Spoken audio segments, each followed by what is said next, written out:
Like the snap of a finger, the Miami Hurricanes are 25% of the way through their regular season, sitting at 3-0 after victories over Notre Dame, Bethune-Cookman, and South Florida.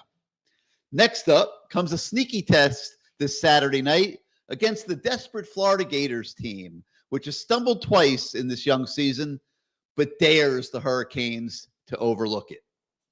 The Gators have the personnel to make life miserable for Miami on Saturday night, and the Canes will have to be on their game without question to avoid a potential serious struggle that would go into the fourth quarter. But Miami gets a night game at Hard Rock, which comes with the built-in advantage of the crowd. And they also get Carson Beck, who's riding a heat wave early this season. He's leading the nation in completion percentages, 79.3%. He's averaging 271 passing yards per game with 7 touchdowns and 2 interceptions. And he started showing off an ability to get some yards with his legs last week, as Shannon Dawson let him run the ball a few times, and one of them resulted in a touchdown. In the meantime, his counterpart on the other side of the field, Mr. DJ Lagway, he was throwing 5 interceptions at LSU, leading everybody up there in Canesville to say, WTF, man. Like, this is a guy that was supposed to be one of the top quarterbacks in college football, and he has stumbled out of the gate in a big-time way. But that doesn't mean that he's not capable of rising to the occasion and doing much better on Saturday night at Hard Rock. Meantime, the Florida defense is only allowing 13 points and 264 yards a game. They gave up just 316 yards to an LSU team that's ranked number 3 in the country right now in the loss last week, which was primarily due to the turnovers on offense. So it's the Canes against the Gators Saturday night in prime time, and that promises to be the focus of our attention tonight as we embark on a new edition of CaneSport Live. Hello again, everybody. I'm Gary Ferman, the publisher of CaneSport.com, and we welcome you once again to the People's Show, CaneSport Live. As always, this is your show. It's going to be driven by your participation. Many of our guests have pre-registered with us to appear on tonight's show. If you have not pre-registered and you would like to join the asylum here, I'm going to put the information up on the screen. It'll be scrolling along the bottom throughout the show. You simply email us at canesport@yahoo.com, and we will get you the link to come into the studio and be part of the show. As always, I'm going to be joined tonight by our managing editor, Matt Shodell, who always has some unique takes on some of the subjects at hand. And then in the second hour, I'll be joined by Bruce Warner, the voice of the fan. So let's get things started right now by bringing in the man himself, Mr. Matt Shodell, the dude that has legions of followers all across the United States, really the world, who love to hear his wisdom on days when he's able to wake up at 5 o'clock. On days that he can't wake up at 5 o'clock for Good Morning CaneSport, I have to cancel the shows for that day. But this show's at 8 o'clock at night. So Matt's awake for one more hour, so we get him till 9 o'clock. Matt, give us your thoughts on the state of affairs here as the Gators prepare to come to town. Really happy to be on the show. Thanks for having me. That's such an look, I get these weird things that happen to me. I'm not talking about side effects of STDs or anything like that. I get these like trepidations, foreboding, like when you're, watching a horror movie and something bad's going to happen. Like it happens to me quite often, and most of the times nothing comes of it. I'm talking about for sporting events like Miami Hurricanes games, but like 20% of the time I was right. And like, I'm getting that feeling because this is one of those games where you're not going to call it a trap game because it's Florida and Miami's going to get up for Florida, but Florida's not as bad as they've looked. If they find a way on offense to prevent DJ Lagway from throwing the ball to the guys on the other team, if a guy catches a pass in his arms against USF, if the refs didn't screw over UF in the USF game, like this team is probably 3-0, and everyone's like, oh, this is, and the betting line in this game is probably 3.5 points. So I'm not sure this is a different team and it's probably an angrier team and out to prove something team. Like this to me is worse than if they were 3-0 for Florida. Because if Florida's 3-0 and Miami's 3-0, I just feel like Florida really feels like this is the game. This is their last chance to prove to the entire world. And no, I don't have any fans anywhere, okay, including in the entire world. This is their chance to prove to the entire world that they're not a terrible team, that DJ Lowe is not a terrible quarterback, that their coach isn't a moron, that Gainesville isn't a place where football players go to die, and that's why I have this trepidation, because Miami's flying high. And how many times have we seen it in the past where Miami gets a little too fat and happy? I think fans now call it rat poison, whatever word you want to put on it, right? Miami's feeling maybe too good about themselves, and Florida's feeling too bad about themselves, and that makes me have trepidation. I'm picking a Miami win by a touchdown, but it doesn't negate the feeling I still have inside of me.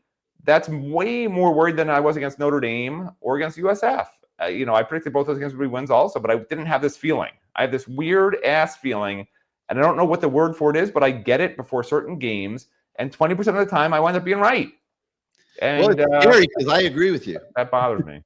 I agree with you. I am expecting this game to go into the fourth quarter. I think it's going to be a very hard-fought football game. I think the Gator defense is very good. It's going to give Miami a Notre Dame-like test, and Miami handled that very well, okay? And hopefully they're going to handle this very well. But I don't expect this to be a walk in the park at all. It is going to be an angry, very motivated Gator team that comes down here. And football seasons just don't go. You just don't win every game easy, okay? J.R. Barr 2015 is hilarious. He's right. Yeah, well, he's yeah. I mean, he wait a minute. This was his post though. Yeah, he's right. You've been watching for the last 20 years, but that may have something to do with it. I don't know, maybe. But it's beyond that. I mean, this is one of the better teams that Miami plays this season, and I don't care how good Miami's been. All you got to do is look at the history. When they were the greatest team in the history of college football, they had several close games during the course of the year. It's going to happen, and it figures to happen this Saturday at Hard Rock, in my opinion. So I'm with you on that, Matt. And but there is a lot of good stuff to talk about. I mentioned some of it in the open. I mean, Carson Beck is playing at an insanely high level. I mean, when you're completing 80% of your passes, that's pretty special. And he had a couple interceptions last weekend and got a little ornery when I asked him about it in the postgame. But listen, Carson Beck throwing interceptions is about the only thing that looks like it can derail this offense right now, because you got the running game cranking. Fletcher's playing as well as ever. You got Jordan Lyle coming back. You got Marty Brown, who's proven early this season that he can make huge contributions. The receivers have all stepped up. You got JoJo Trader coming back to add himself into the mix. Elijah Lofton hasn't even gotten started yet this season. Don't ask us to explain that one, but he hasn't. But he's always there, capable to make his contribution. And the defense, other than giving up some deep balls, and we can talk about that a little bit, has played very, very well. So Miami deserves to be ranked where they are, but they can't take the foot off the gas, and I don't think Mario will allow them to do it. But let's go out to you guys now and give you guys the stage. I'm going to start with T-Dog tonight because T-Dog's in the sauna. And I don't want him to die in there waiting to come on the show. So T-Dog, by way of the sauna, welcome to CaneSport Live. How you doing this week? What's going on, fellas? What's up? You got your studio in a sauna, huh? Yeah, man. To me, there's only two ways Miami will lose this game. I mean, we saw a glimpse of it last game. If Carson Beck starts throwing interceptions, and if our defensive secondary starts giving up big plays. If those two things happen in concert, then we'll have a problem. Other than that, I actually expect probably like a 38-17 win for UF. I mean, for UM over UF.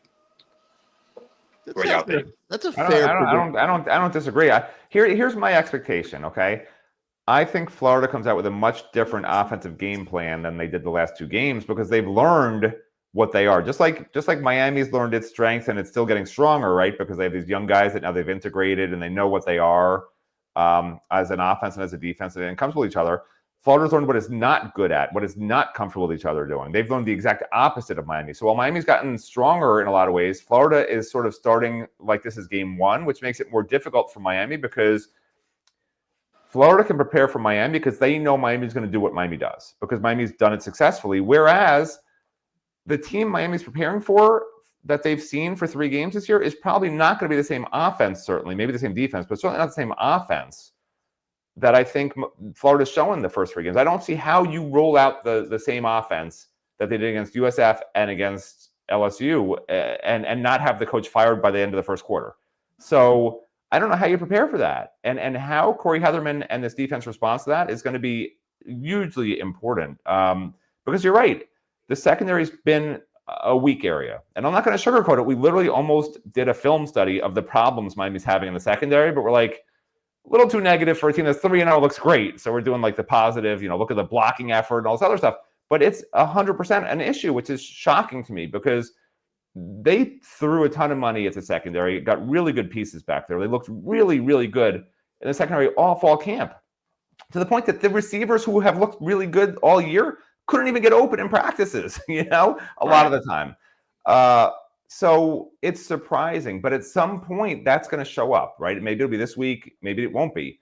But these are lockdown cornerbacks. This is, Keontae Scott's a nickel who can stick with anybody and is physical.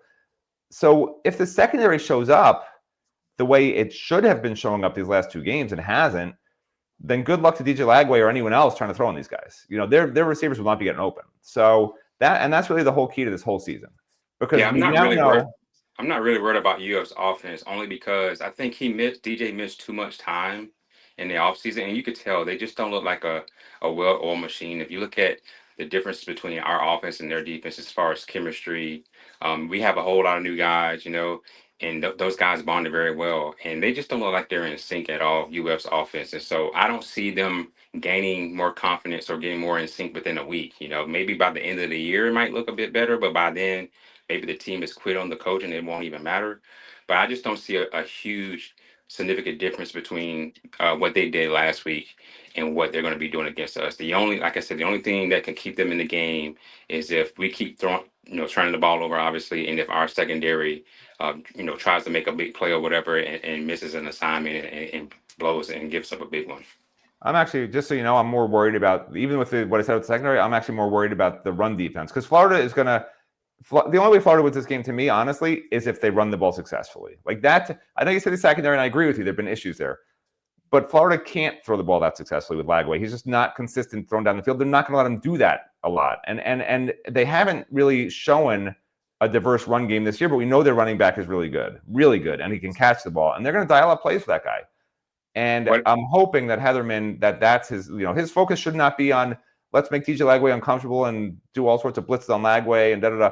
His focus has to be sort of like what they did this past week. And it's not the quarterback run, but that quarterback for USF was a running back, and they shut him down. That's what they have to do to Florida first. And then, see where Lagway goes from there. What happened the last time we came into a game when they were like the running game, that was Notre Dame game, right? And we shut that down. Yeah. And I think that their running game was way better than UF's running game. If you notice, Notre Dame made a huge mistake, and they came out not even trying to run the ball. They're like, well, they're going to try to stop the run, so we'll just throw it because we think our quarterback's great. And it was a huge disservice for their entire team that whole game.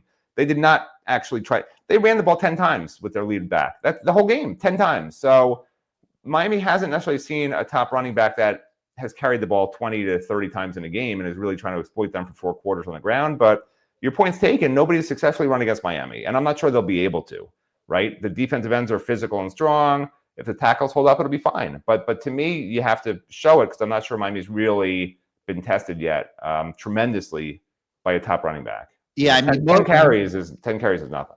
Moten and Blay are kind of 2 hidden heroes of the season so far because they actually have been holding up inside. Now, you're right. Other than Notre Dame, they haven't really been tested, but they've certainly done what they've been asked to do so far, and they haven't been exposed. And to me, that's a win-win-win.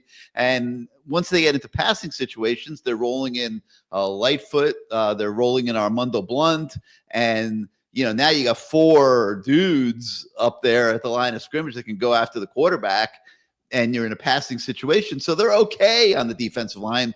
great coaching job, great management of personnel. They got to keep everybody healthy. They can't afford an injury inside, okay? Because there's a drop-off when you get to Justin Scott, when you get to Dante Simpson. There is a drop-off there, okay? Blay and Moten are at the level that's passable, okay? Neither one is going to be called an elite defensive tackle, but they are stepping up. They're doing their job. They're not having to do too much. They're on the field. It gets into a passing situation. They're usually off the field. There was that one gimmick defense against Notre Dame that Heatherman tried with Moten rushing the passer. That did not look very good. No, I don't think we're going to see that again. But really, to me, like those guys up front and the way they're collectively holding up and performing is one of the hidden keys to the way Miami has looked so far. Not just winning, but the way they've looked and the classy way that they've looked. Before I go, I want to hear a score from y'all. A score prediction. I'll say Miami by a touchdown. You know, I think Matt's in the right ballpark. You know, maybe 31-23. You know, something like that. I'll go there. But I do think it'll be a one-score game going into the fourth quarter. All right. Yeah. All right. Okay. I don't have to give a prediction. Perfect. Who cares? Who cares what I think? I care, damn it. No, I was going to say I'm going to give a official prediction later in the week, but it's going to be 24-17 Miami. You know, but again, that's with the caveat that we've been discussing. You know, I got this weird nagging feeling in the back of my head that's just like, you know, on paper, this is a 24-17 Miami win, just period. But if there's this weird stuff that happens, you know, weird stuff happens in games sometimes. If momentum goes the wrong way, if a ball bounces the wrong way, like this is just one of those games, like Gary said, it could come down to those final 5 minutes of the game. And and that's just like, you know, that's you're sitting on the edge of your seat type stuff, you know. It'll be nerve-wracking for sure. If my 38-17 prediction hits or is close to it, man, you got to give me a shot next time I'm on here. Oh, you right. 100%. No problem. 100%. Hey, Cookie Kane wants to know if you went to Plantation High. I did. I went with Al Blaze. He was my classmate. There you go. Good observation, Cookie Kane. I assume you went to Plantation High too. All right, fellas. All right, T-Dog. Hey, don't. I see you haven't really worked up a sweat yet, so you're okay. But yeah, my body's. Don't forget, you're only supposed to stay in there for like 20 minutes at a time. Okay. I got you, baby. All right, man. We'll see you next week. Peace. See ya. I like that sauna. Yeah, it was awesome. All right, I'm gonna go to Kane next because he's at work. So you know, I don't want his boss to come and give him a hard time. No, So it's just me and the gas station, baby. Me and the gas station. That's it. No more, no less. But I ain't got a lot to say because I'm happy. Y'all happy. But, you know, I was thinking the same thing. Why do the secondary be looking in the backfield when the quarterback start to run? A lot of them been busted plays by the safety 9 miles down the field. And it's like they looking at the quarterback. You can't catch him. Stick to your man. If you stick to your man, you won't have a problem. Now, what does that mean when you pull the cap off? Does that mean that's the ball head, baby? That's the ball head. But now, when your boy Frederic was covering your boy, he was with him, but your boy was just faster. So I guess he got to do a better way of covering. But other than that, let me give some shout outs to the people that don't get a lot of shout outs. The young boys that got in, like Chase Smith, he's old. Chase been through a lot. Chase played hard last week. I think he led the team in tackles, right? Close to it. Yeah. Take a look. Was it? Come on, Matt. You're supposed to know your stuff. What you doing? I'm bringing it up. I know you're going to give me a quiz. I mean, it's just. And then you got Booker Pickett that got the sack towards the end. You got Jabari Antoine. He got in the game. Everything looked good. Like the secondary, Matt said he feels this little feeling. I get it. Well, if you got it this week, don't have it with Florida State because, you know, we don't like them either. We just got to keep playing. It's been about 25 years since we've seen good ball. This has been some good ball. People can say what they want. Notre Dame, I don't care. Notre Dame was good. But any team we play, if they lose, Miami just beat Notre Dame. They ain't no good. We don't get no respect. So long as the kids stay focused, keep doing what they're doing, the sky's the limit. Like I told you last year, the sun will rise on the 305, but the sun is rising right now on the 305. And ain't nothing else they can do about it. Lagway, he ain't going to throw no 5 interceptions this week, but it'd be nice if he did. But I don't need a score prediction. Just win the damn game. That's all. And I still ain't made Cane's walk, but I plan on getting out there. It's just had to go to my nephew game. But I got 5 more games to come to it. I'm gonna make that joker one day. So you'll see me. You'll see me. You're talking about Canes Walk, but you'll be at the game, right? Yep, I'll be at the game. I'm gonna try to get the CaneSport, but I got a custom. I gotta go. 305, ride or die, baby. Peace. All right. Yeah. Yes, ma'am. How you doing, baby? That's the best. He is the best. He's awesome. Oh God. You mentioned Chase Smith. Chase Smith, we've seen it on the practice field, Matt. Chase Smith did not lead the team in tackles. That's all right. He had 5, but he had 5, yeah. Third on the team, but that's still pretty darn good. He played well enough to lead the team in tackles. He just didn't. And by the way, we were saying, well, at least I was certainly saying in the fall, like when you looked at that linebacker room in practices, there's one guy who you're like, who's that? If you don't know who the team is, you're like, who's that? And that's Chase Smith. He looks like the prototypical NFL linebacker, and he's just had so many darn injuries, the poor guy. But it's nice to see a guy like him who's worked so hard and been through so much to finally get some reps and production. Yeah, and we've seen some of these flashes on the practice field, like I said, and it was only a matter of time, I think, before he got the opportunity and it started showing up on game day. And I think he's benefited from Corey Heatherman coming in with just a clean lens. No predisposed ideas.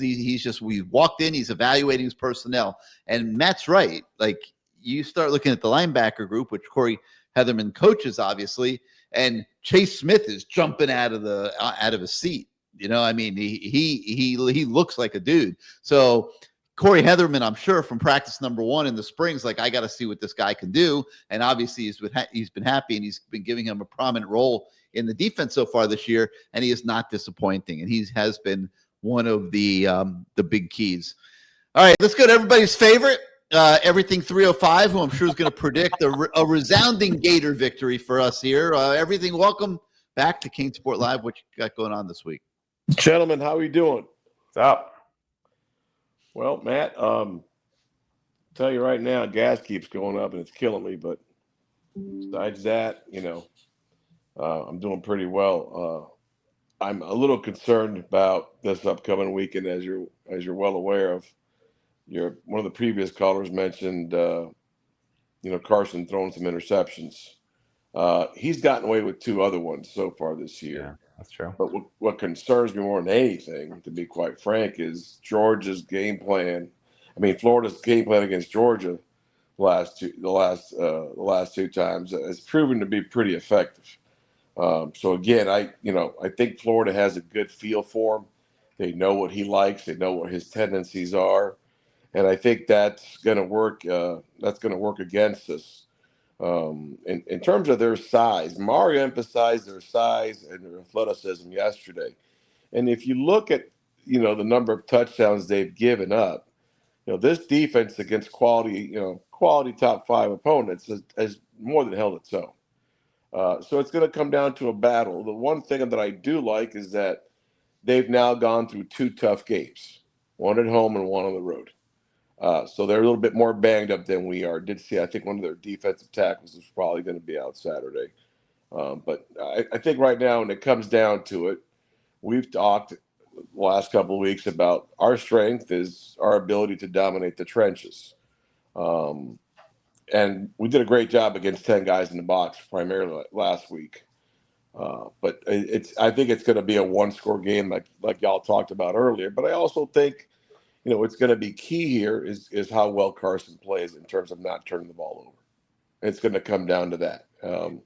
Yeah, look, you make a fair point. He did throw 3 interceptions against Florida last year, but last year is when he didn't have good protection at Georgia. And the year before, he threw 2 touchdowns and somewhere around 300 yards with no interceptions when he had good protection. And Carson's problem is when he gets pressured or thinks he's getting pressured, I don't know if the word's flustered, but he throws the ball up for grabs too often, or he makes bad decisions too often. And he mentioned it today when we were talking with him. He said he has to learn to just eat it, take a sack, throw the ball away.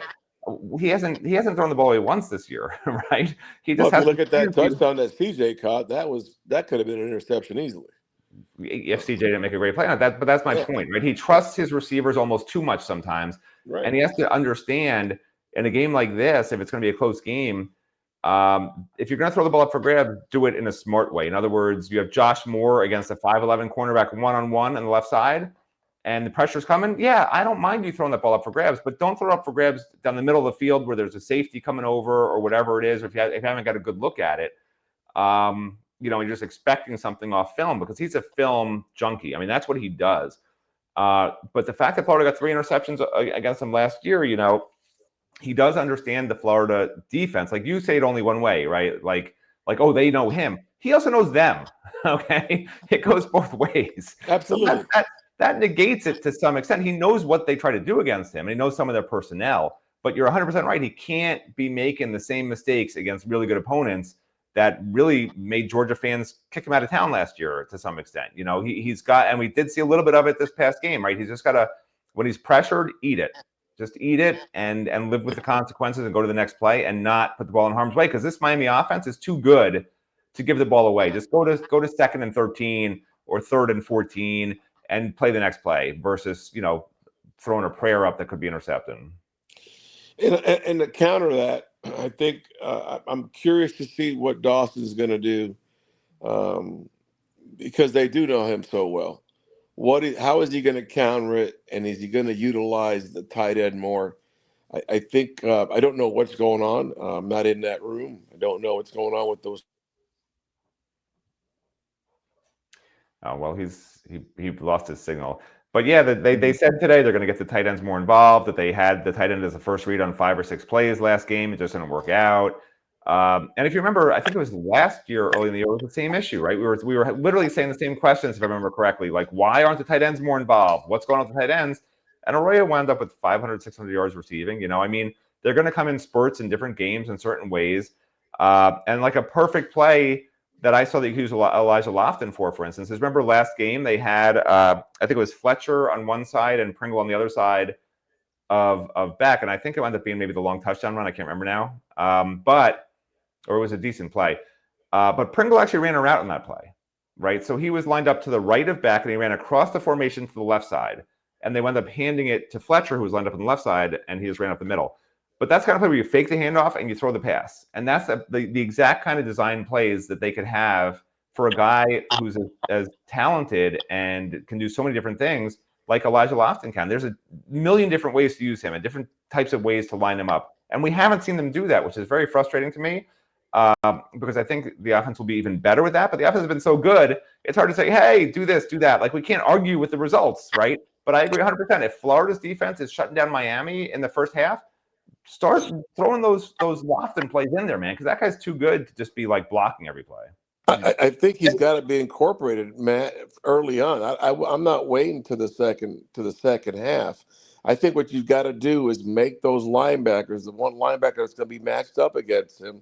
Let's get some counters on that with a big receiver, and let's hit the perimeter a little bit. Let's run the screen game a little bit, similar to what we did years ago with Chris, that Mark used to do with Chris Herndon. Something similar to that, because that's a mismatch and it's available. We haven't seen that yet.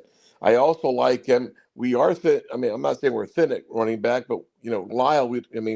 Mario says every week everybody's ready to go, but I would like to. This kid can run the ball pretty well. He's got an amazing skill set. I've heard from a couple of people that off the record that Lofton's not happy. He's been not happy with the number of reps he got in summer. Why would he be happy? I don't. I think it happened. This is coming out of camp, not just when the season. Well, why would he be happy? He's not getting used. I get that, Gary, but so I think I don't know if this kid from Tulane just flat out beaten, but he's not. He's pouting. I saw it the other night. He was pouting. He had a chance the week before to catch a touchdown, lost his footing, but that's the type of kid that needs to get going, because we're going to need that kid. And there is nobody else in that H-back, tight end, running backs positions that has the diverse skill set he has.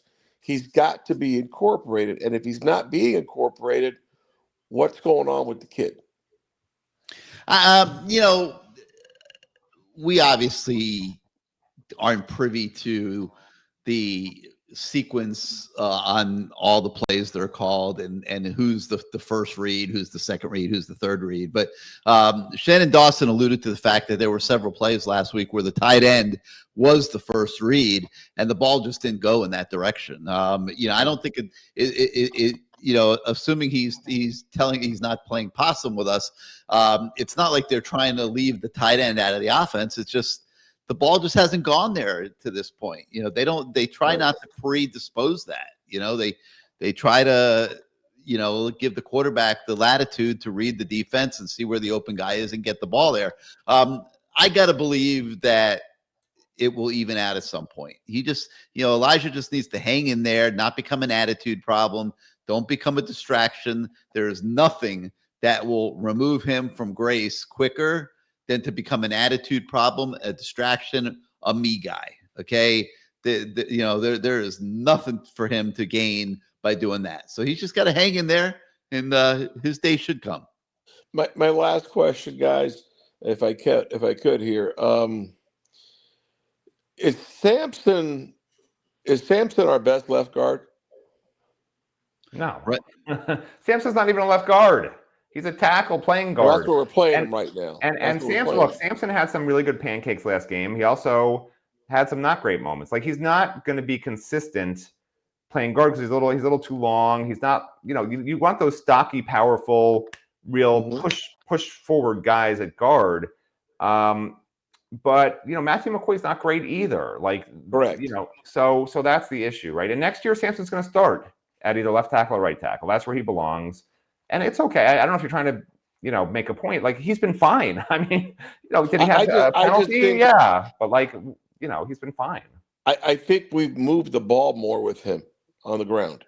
I mean, he graded, if you put any stock in Pro Football Focus, they gave him a 75.9 grade last week on 41 reps, which is pretty damn good. Okay, that's a really good grade. Matthew McCoy was 58.9 on 30 reps. So based on the objective analysis of whoever the evaluator is for Pro Football Focus, right, he'll tell you that Sampson has been playing significantly better than Matthew McCoy. So there's a reason why they've been increasing his reps, and he did have the bulk of the reps at left guard last week.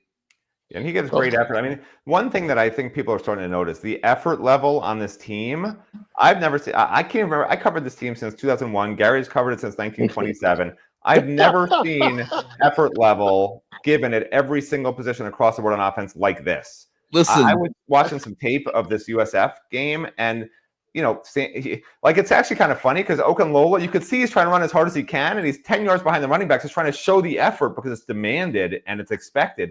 But he's so damn slow. Like, there's no way he's catching the running back. Mark Fletcher's ahead of him by 10 yards. And you see Sampson trying to sprint behind him just to show he's going to be, giving effort. Like, and I get it. that's what they do. But rest Sampson. In that case, you can rest. Okay. But the amount of effort from these receivers, and Malachi Toney blocks like he's 6'4" and 300 pounds. Like, I've never seen a guy that small blocking guys that look like linebackers compared to him. And it's a mindset. Blocks them, and he's a true freshman. Like, it's unbelievable. And CJ Daniels is one of the best downfield blocking receivers I can remember seeing at Miami, just with what he does and the want to that he has doing it. I mean, it's really, really impressive. We'll be doing something film study wise on it, but I mean, you'll see it. It's extraordinary, quite honestly. And it's Mario Cristobal gets so much credit for that, because from day one, this is what he's been preaching. And it's like when you could tell your kids, hey, be nice to everyone at school today, right? And you could tell them that every day for 3 years, right? And the first time you tell them in one ear out the other, but after this, the second year, they probably are, they keep saying it, maybe I should listen, try to be nice to people. But by the third year, they're probably being nice to people, right? And it's taken 3+ years for Miami to show this kind of effort. And I asked Mark Fletcher about it today after practice, about how different this effort level is and how important it is to have this kind of effort level, because it's not just 5 guys doing it, it's every guy doing it. And then it gets contagious. And that's the culture that Mario wants. All he wants is physicality and effort. That's all he ever wanted, because he knows he's going to bring in the talent, because Gary Ferman's donating $1 every year to the collective, and everyone else is giving millions of dollars. And you can get the players you need through that and through recruiting, and then all it takes is the effort. That's it. And the formula is proven to work, and it's working. My final score for Saturday, and I know you guys got to go. Not going to like it. I got 17-14 Florida. All right. Well, you were wrong the last time. So, like, Oh, and by the way, Jason, my Star Wars friend, Jason C3PO, I started working for CaneSport like in 2001 for real. I was an intern with CaneSport for 4 years back in the early 90s. Then I moved to Maryland and worked for the Baltimore Sun covering high school sports for 4 years before I came back. So that's why you have some articles when I was an intern for CaneSport, but I was a full-fledged, I don't know, what's it called? What do you get? You become a staffer. Staffer? I don't know. Lawyers get to be partners. I'm not a partner. I didn't become a partner in 2001. I'm just a staffer, whatever. But I was more than what I was in the early 90s, whatever that means. Yeah. All right, everything. Thank you. One, guys. We'll talk to you next week. Yeah. Hopefully you'll be coming back here with about 20 bags of crow. Hope so. This is the second time this year now you've predicted Cane's defeat. At least he isn't afraid to say what he thinks. He's like me. He's like me, but just meaner and wronger. That's all it is. He's a Matt Shodell, but meaner and wronger. He's just gonna have to deal with the wrath next. I'm actually not meaner, just wronger. I'm way meaner than he is. Yeah, well, and you can keep cracking your jokes, but like from what I could tell, okay, I'm seeing a lot more gray on your side of the screen than I'm seeing on mine. So like you can crack your jokes about 1927 and all that other nonsense, but I color my hair gray to make you feel better, bro. All right, J.R. Barr, he says the difference is the pass rush gets home this year. Difference from what? From last year? Yeah. The pass rush gets home. The pass rush gets. Here's the problem last year. Okay.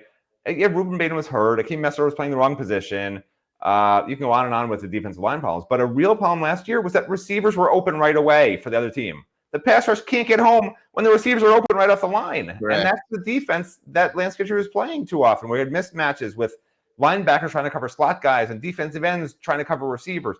This year, the receivers have been good with press coverage, immediately not having somebody open. Okay. Have people gotten open down the field? Yes.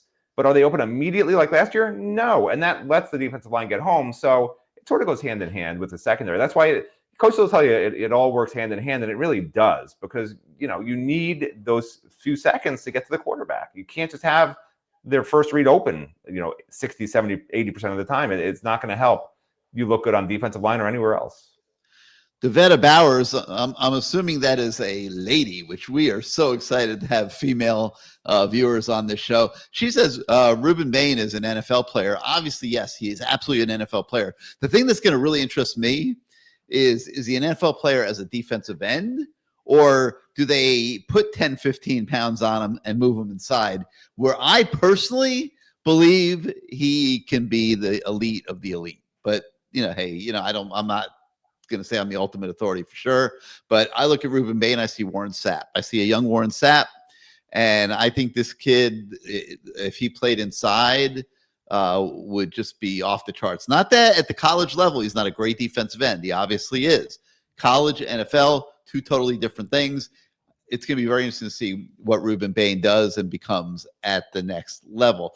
All right, it's time for Matt's favorite moment of the week, when he gets to talk to his buddy Greg on CaneSport Live. Greggy! Hey, to me. Matt, how you doing? Tell me how great I am, Greggy. By the way, Matt, the line's 7.5. Where'd you come up with 3.5? I said if Florida was 3-0, the line would probably be 3 or 3.5. Oh, I'm sorry. Come on, Greg, pay attention, man. That's okay. You know what, Matt, I heard a rumor you're going to be the guest picker on game day this week. Yeah. You know what? Because you know why? Because they need a flip-flopper on the panel. You picked Florida to beat us before the season. Now you're picking us. Okay, you flip-flop all the time. All right. Are you flip-flopping, Matt? You know what? You want to know why I flip-flop? Greg, do you want to know why I flip? Do you want to know why I flip-flop, Greg? Go ahead. Because I am not going to be one of these people who cares that I can't flip-flop and just stick with Florida when I change my mind.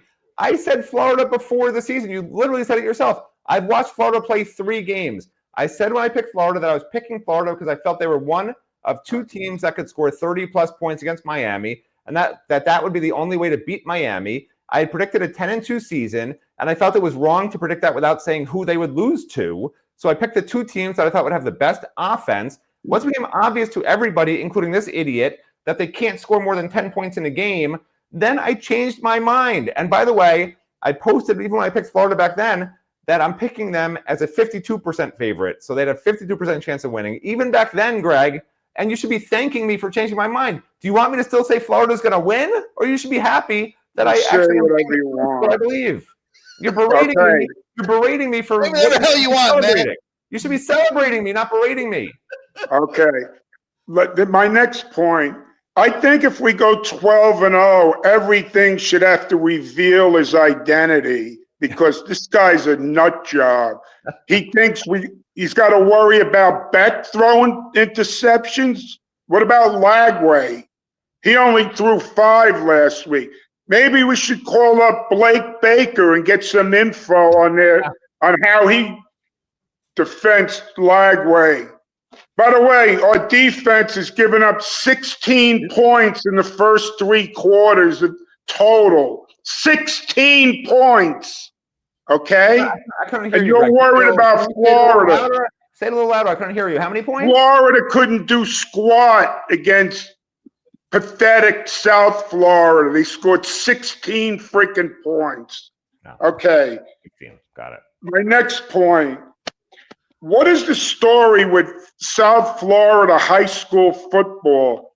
The only top 25 team in the country is IMG. I've never seen that.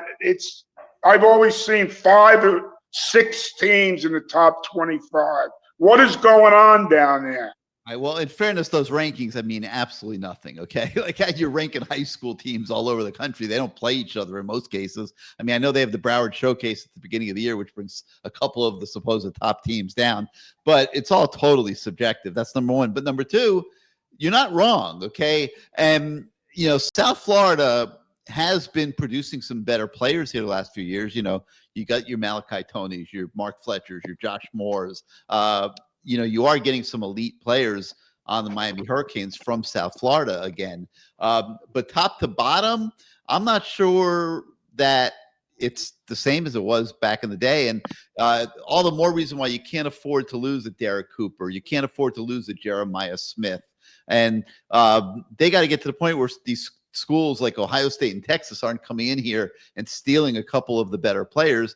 It's important for Miami, as it has been for many years, to get to the point where there's a fence around the state of Miami, so to speak. And that's the one thing left for Mario, I think, to accomplish here, as he's obviously doing a great job building the program. But imagine this team with Jeremiah Smith too. I mean, it's like, that's the one avoid, keeping all of the elite South Florida players home. And, we'll see what happens here. You got the, Fitzpatrick kid at St. Thomas, who's looking like he's leaving.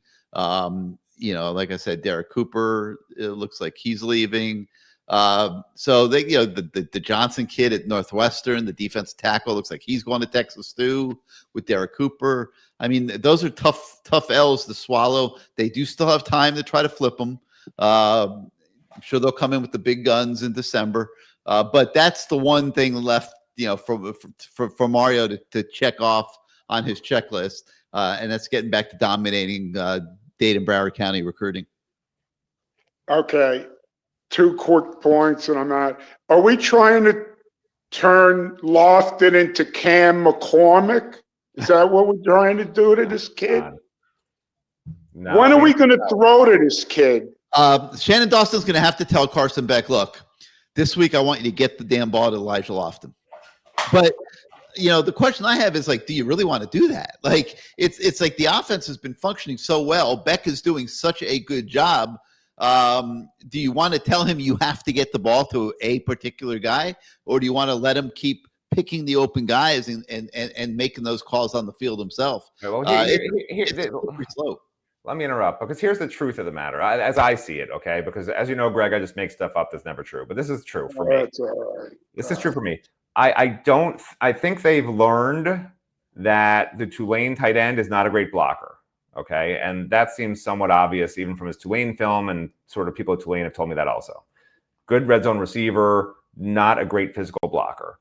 The other tight ends on the roster are true freshmen. They're not great blockers yet, which unfortunately in the offense that Mario Cristobal wants for his team and for what Shannon Dawson sort of is running, which is a power run game, a lot of it is predicated on a tight end blocking and being attached to the line, which has prevented, unfortunately, for Elijah Lofton, his ability to be at running back, to be in the slot, to even be out wide sometimes.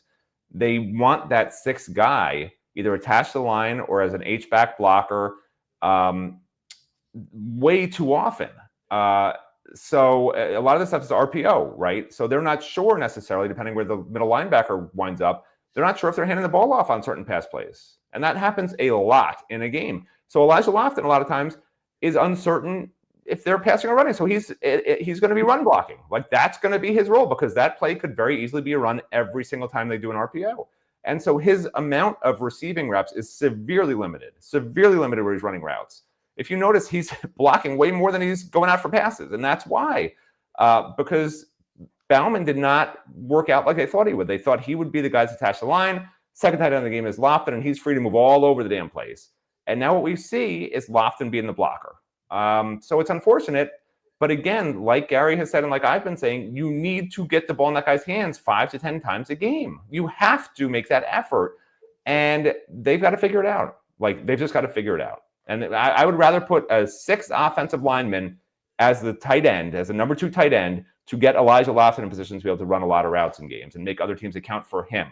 Because that, to me, makes a lot more sense. And they did that a couple of years ago. Remember, the jumbo sets were constant, and they worked great. Matthew McCoy was that sixth offensive lineman back then. But here's the dilemma. The dilemma is all of the receivers are playing really well.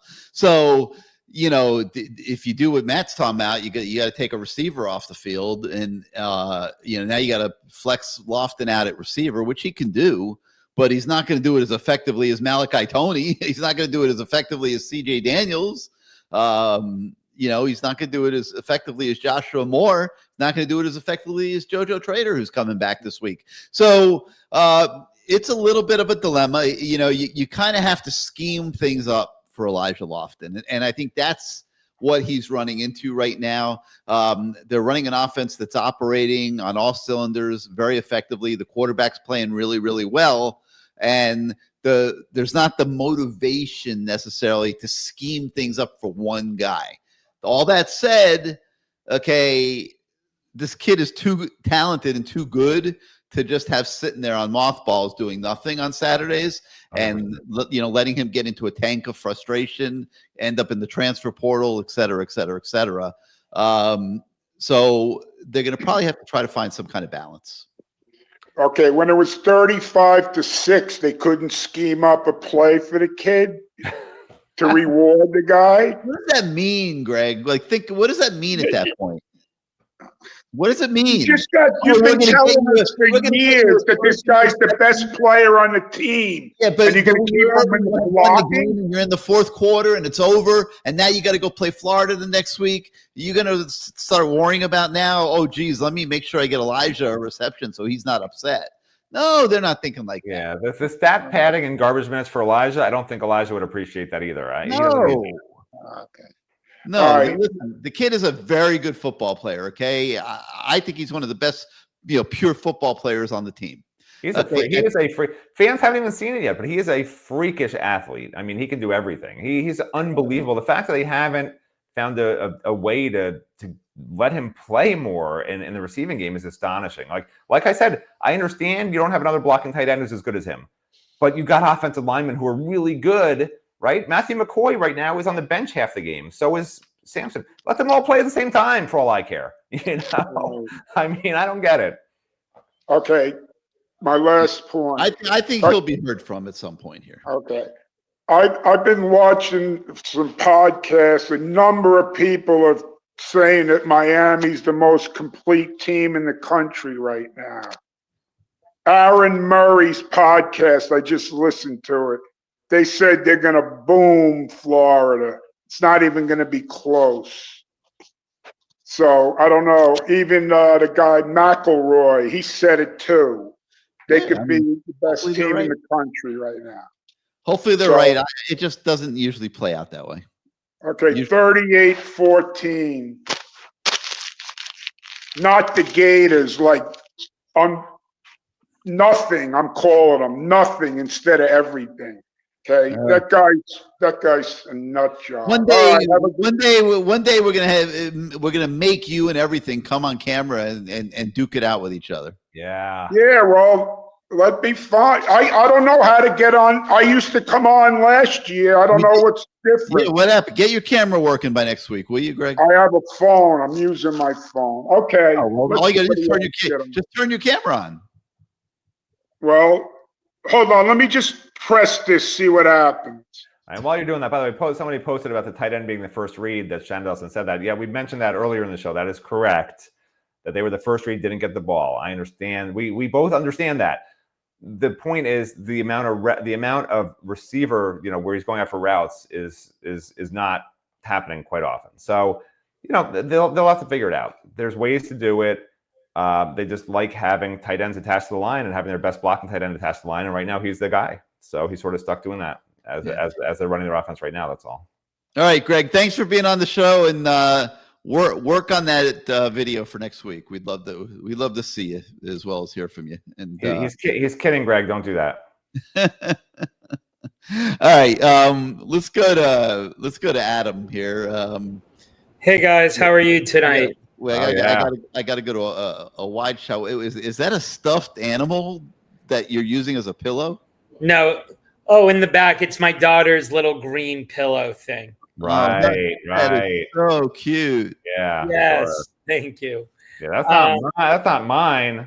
No, it actually is my daughter's, and there's writing all over it. What is it? It's like a green little thing you pick up at. We got it at a Walgreens up in New York. Oh, that's so cute. Yes. Anyway, bring her on the show sometime. We'd love to meet her. This is way past her bedtime. She's 2. All right. Are we sure? 2 things. One, are we sure everything is an actual Canes fan and not a troll? We are sure. No, we're not No, sure. okay, that's what I thought. Not sure at all. What? Couple things. One, and the one negative. Did Mario say anything about all the pre-snap penalties against South Florida? In like the 4th and 1, there was the false start. They were USF was doing illegal stuff that they should have been called for to make those false starts happen. I mean, well, they got called once on the delay of game. I saw. I mean, Mario was. I thought Mario was going to have a heart attack on the field. Yeah, but they weren't calling it. So was it really illegal what they were doing? I mean, I mean, you're not supposed to be able to simulate a snap on defense. Like that's supposedly against the rules, but 2, 1. Another thing, I didn't realize CJ Daniels' catch radius was this guy catches everything in his orbit. Like, did you guys know he was this good coming over? No, we didn't see this level on the practice field. Absolutely not. Not even close. I mean, that one catch, unfortunately, it was it at the end of the first half was just amazing. While he was getting interfered. And then also, obviously, the one at Notre Dame, the one against Bethune. It seems like if the ball touches his hands, he's going to catch it. Yeah, I say this all the time. Some guys are better in practice than in games. Some guys are better in games than in practice. Some games are great in both. Some guys are great in both, and some guys are terrible in practice and terrible in games. He's a guy who he's had some flashes in practice, but never consistent, and he just never seemed to really have those breakout consistent practices this fall where anybody was like, oh, this is a number 1 type receiver. And you see him in these games, and you're right.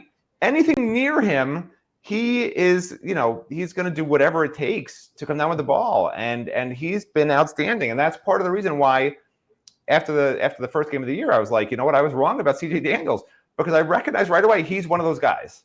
Like you could see in the game, the focus and determination and the want to and the ability was all checking every box. Whereas in practice, maybe he's just bored. It's too easy for him. I don't know. But he's a different guy most of the time in practices than he is in games, which is fine. Some people are like that as long as you recognize it as a coach and as a quarterback and you know what he can do in the game. And clearly, this guy is a special talent down the field. And LSU was just using him the wrong way last year, which is why he had so many problems in addition to, being a little slowed by his foot injury last year. Because he's not the fastest. Yeah. He's not the tallest. He doesn't jump the highest. But his skills with the ball in the air and his hands are exceptional. I mean, he uses it to the best of his and ability. I don't want to date myself, but obviously you guys covered the team when. Do you see any comparisons with him, like in terms of catch radius? And this goes all the way back to like a Reggie Wayne type player when Reggie Wayne was at the U.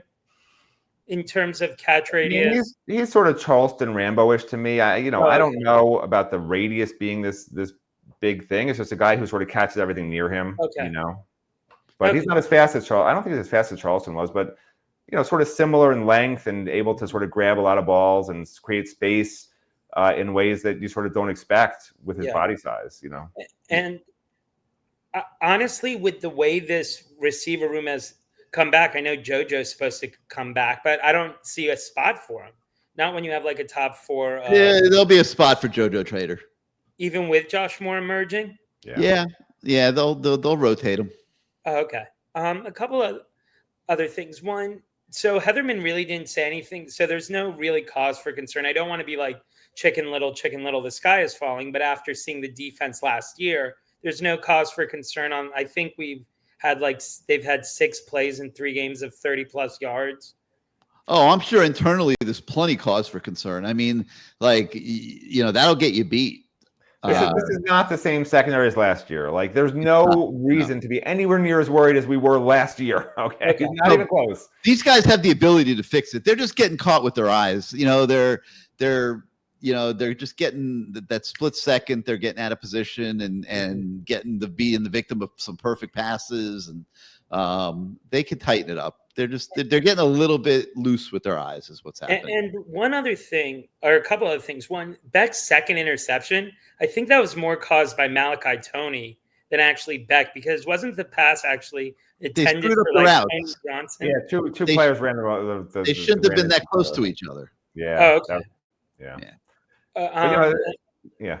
And everything forgot to mention this. Yes, Carson Beck threw 2 interceptions last year against Florida, but he also threw for over 300 yards. 3 interceptions and over 300 yards, and you can't do that in these games. You just can't. Like, I understand 300 yards is great, but you cannot have 3 interceptions against Florida in this game, period. You just can't. But what I'm saying is, even in that 3 interception game, they still beat Florida by 3 touchdowns? Yeah, well, see, this is the great thing about Carson Beck. He really has this unique talent to just pretend it didn't happen, Exactly. Like, I broke up with a Cavalier twin. It didn't, or she broke up with me. It didn't happen. I'm going to go on with my life. I'm fine. Nothing happened. Like, how he treated that situation, how he treats interceptions are the same. It's just like it didn't happen.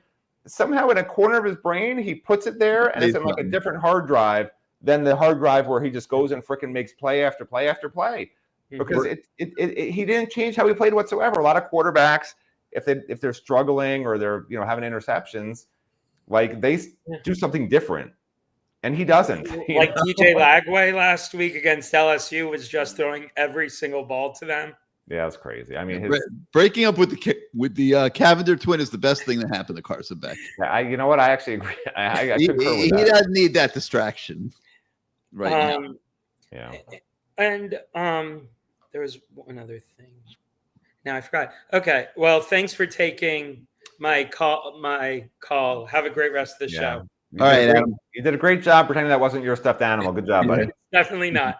You're welcome. Definitely not. All right, let your little girl stay up one night on Tuesday. Yeah. So she can come on the show. All right. Yeah. Thanks. It's my daughter's stuffed animal. What do you mean? Oh, bring your daughter on. No, can't bring the daughter on. She's asleep. Come on the show. He goes to bed too early. The dude was literally lying back on the couch with his head resting on a stuffed animal. On a lime green does every day. And so we're like, wait a minute, dude, your head's like resting on Greenie back there. And he's like, oh, that's not mine. She's sleeping. Just be proud of your stuffed animal, bro. No big deal. Everybody has them.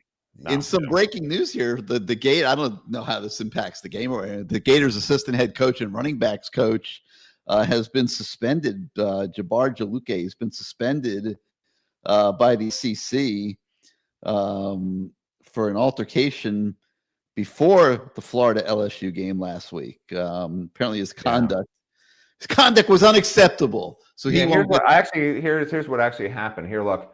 Yeah, it turns out. Hold on, let me take a look here. I have the breaking news right here. Yeah, it turns out, okay, Billy Napier had a stuffed animal on his couch, and this guy apparently came and took it and brought it to his own meeting room with his players, and Napier was super pissed, and they had a big fight. That's what I'm reading right here. Crazy. Those green stuffed animals, man. They'll get They'll in. mess you up. Anyway, before we let you go to bed, Matt, Jason says, you're right, but DJ Lagway might get told to take off and run a lot. Listen, there's no Miami's secondary, like Gary said, the eyes aren't great. So once the quarterback, if he can get out of the pocket, that's when you see these nickels and cornerbacks creeping up. They're not sure, is he going to run and take off, and they sort of move up a few yards and give space to the receivers. So Miami's got to set the edge. Miami's got to stay in their gaps. I think that Corey Heatherman approached it the right way against USF. I think he'll have a very similar type of defense in this game, and there's no reason not to. I mean, it works. If you have solid personnel that know what they're doing, I mean, you'll tweak some things for certain plays here and there, of course, because DJ Lagway gets confused by zone defenses and complex things that you can do and multiple stuff. But at its core, it's going to be physical.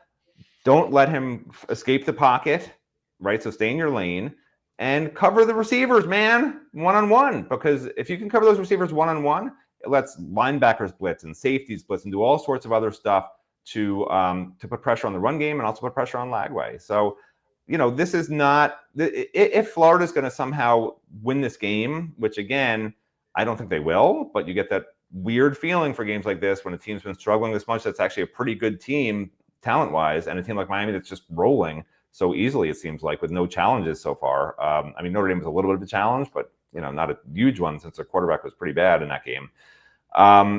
You just sort of worry until you don't have to worry anymore. So I'm going to wait. I'm going to worry until Saturday at midnight, and then I won't have to worry anymore. But yeah, if Florida's going to win this game, I think it's going to be like a 17-13. One of these weird games where just for some reason something's not clicking for Miami's offense. But I can't right now imagine that happening because of how well the offense has looked. So I can't envision a Florida victory because I don't know what it would look like. Like, what's Florida going to do that's so good that Miami won't have an answer for? The only thing Miami can do to lose this game is if they beat themselves, which to some extent is what Florida's done their last two games. So as long as Miami doesn't do stupid stuff, and they really haven't done a lot of it, I don't see how they can lose. So the only way my prediction of a Miami, 24-17 type win won't happen is if Miami beats themselves. And that would be pretty sad, So it'll be similar to the Notre Dame. That'd be as sad as taking away a stuffed animal from a grown man. Hopefully, it doesn't happen. It's it's going to be a legit football game. So it'll be probably similar to the Notre Dame game. I thought Miami was significantly better than Notre Dame. I really did. By the way, the last question from my Star Wars friend, yes, the Notre Dame defense is better than the Florida defense, but the Florida defense is not bad, okay? I think it's a better Florida defense than last year. A lot of guys back, a lot of talent. Don't put stock in they've only given up whatever number of points or touchdowns. Like, that's nonsense, but they are a better all-around defense than last year's Florida defense, but they are not as good as Notre Dame's defense. No. Yeah. All right, Matt. We're gonna let you go get some beauty rest. All right. Thanks for enduring me, everybody. I know it's difficult. Goodbye. All right. Thanks for being part of the show. And now we will bring in as his replacement the voice of the fan, Mr. Bruce Warner. And Bruce, welcome back to CaneSport Live. Let's start out with your general thoughts on where we're at this week's game, what you saw last week. What I saw last week was incredible. That was awesome to watch. Just beat the pants out of them. The one play that they caught that bomb, Byron Brown got smashed in that play.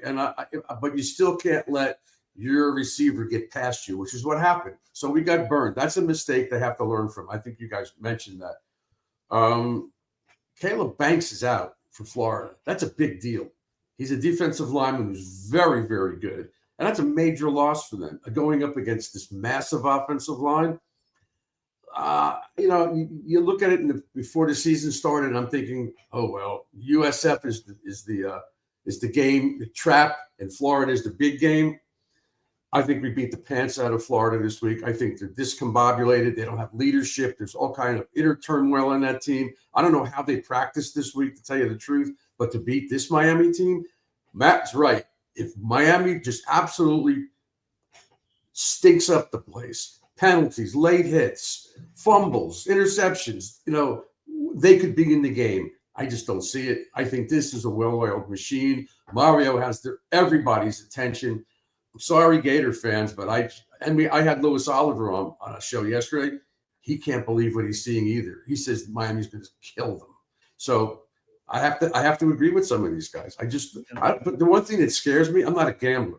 Why is it only 7 or 7.5 points? That's awfully low. Because it could be a very tight game. I mean, it could be. Everyone's getting all caught up. Hey man, I'll put my glasses on too, okay, and get all excited. But like every game is not going to be easy. Like you're going to have games where you don't play as well. You get some key penalties. You might turn the ball over. The other team might hit some big plays.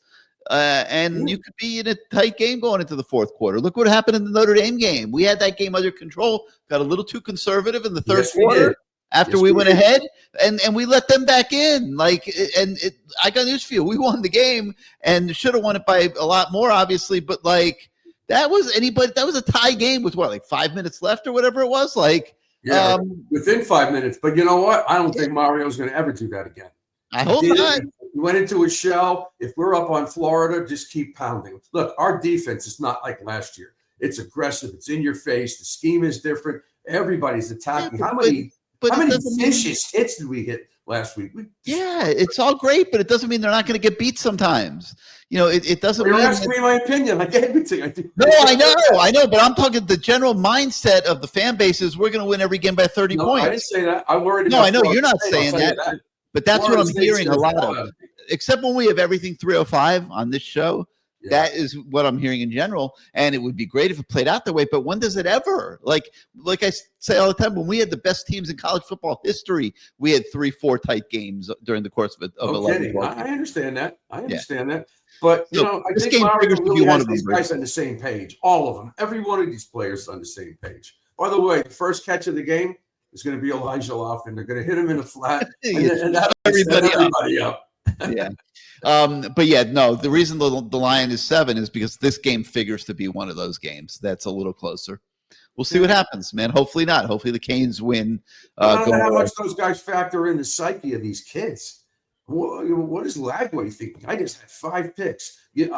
And I believe they're going to make this easier for him. They need to get him in a rhythm. You'll see quick outs, bubble screens, slants, roll out and maybe dump it off. I don't think they're going to let him sit in that pocket and get smacked around like Brown did last week. I think they're going to design stuff. They're going to run the ball. If they could do these things, maybe they'll score 15, 20 points. I don't see them scoring any more than that. And we're going to have to adjust to it, so they may have to adjust to it. But again, they're going to have to stop Miami. And eventually, if we're up, they can't keep playing like that. When you're behind, you got to throw the ball. So if we jump out on top of these guys, like we've been doing, jumping on people, they're in trouble.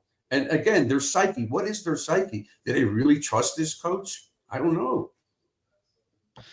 All right, Jamaica Kane, I'm looking at you, and your microphone and everything is turned off, so you got to fix that before we can bring you on the show. Let's go to our man Jake, who unquestionably I'm in transit. He must be.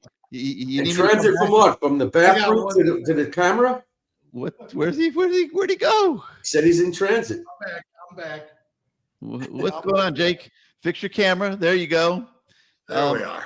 How you doing? How you doing this week? Just run outside. Actually, hang on. Is that sun coming through the mountains again? Is that? Yep. We're putting the shade down. There we are. There you go. What's up, buddy? Not gonna be glowing like last week. I had a buddy who's like, "What the hell is going on there?" And I'm like, "That's that sun coming off." Come on, get ready to do the show, man. You got to be prepared. Oh, I know. Oh. What you drinking this week? What you got going? I got some wine. We're going out for steaks after this. So you're warming up a little rosé. Keeping it easy. But the freaking out over the interceptions here. Like he got hit on the first one. It was a good read. He got hit. Things happen. He got hit. The second one looked like the receivers got crossed up there a little bit. It looked like he was actually going for Tony Johnson. Malachi goes for the play. It happens. Like shit. But he had one earlier in the game that should have been intercepted. So yeah. kind of evened out. No, I mean, you don't want it to happen, but it's an inevitability. No quarterbacks go in the season without throwing a pick. It's going to happen. By and large, he's not putting the ball in harm's way. It is what it is. I'd rather have him like that than not have any confidence in his throws at all. He's a confident kid. I like it. Well, you know what I loved, though, was he came back and just attacked it. I think, if I'm not mistaken, didn't we score after each of those interceptions? Yeah, they didn't score, but we did. Yeah, that's what they got no points on it, and we came back and scored. So, like, last year he was getting in his own head. He just brushed those right aside and just said, let's do this. Let's go at it. So, mistakes happen. You hope that they're few and far between, but those weren't horrible. Cam Ward, I mean, kid was electric, but he had some plays where you were just like, what the hell are you doing? Right. Those interceptions weren't those type of plays. They're just honest mistakes. All right. I'm just going to call it now. If everything 305 is going to come back on this show, camera's necessary. Camera is necessary. I need him to show his scarlet and gold or his Gators blue. Enough of this. DJ Lagway is unprepared. He isn't ready. I don't know. And Jake, he's hurt. He had not one but 2 off-season injuries. And I watched. He wasn't good last year. Off the field. He's not healthy. Everyone wanted to anoint him just like Arch Manning. He wasn't good last year. He threw a ton of interceptions, just the same as this year. Who knows? Could the kid be good someday? Perhaps. Just like Arch Manning. Maybe one day he'll be Peyton Manning. But he's not. He is not at this moment. And on Saturday, I want demolition of the Florida program. I want Billy Napier in the unemployment line. I want DJ Lagway riding the bench. Let's do it. It's time. This team's asserting itself. I mean, the defense, barring a few miscues. How much have you had to drink so far? You haven't even gone out to dinner yet. That's why I'm keeping it easy this week. What are you on, your 3rd barrel? No. Just going light. It was a tall glass. Let's put it that way. But why not? Let's bury these Florida programs and put up the state of the U again.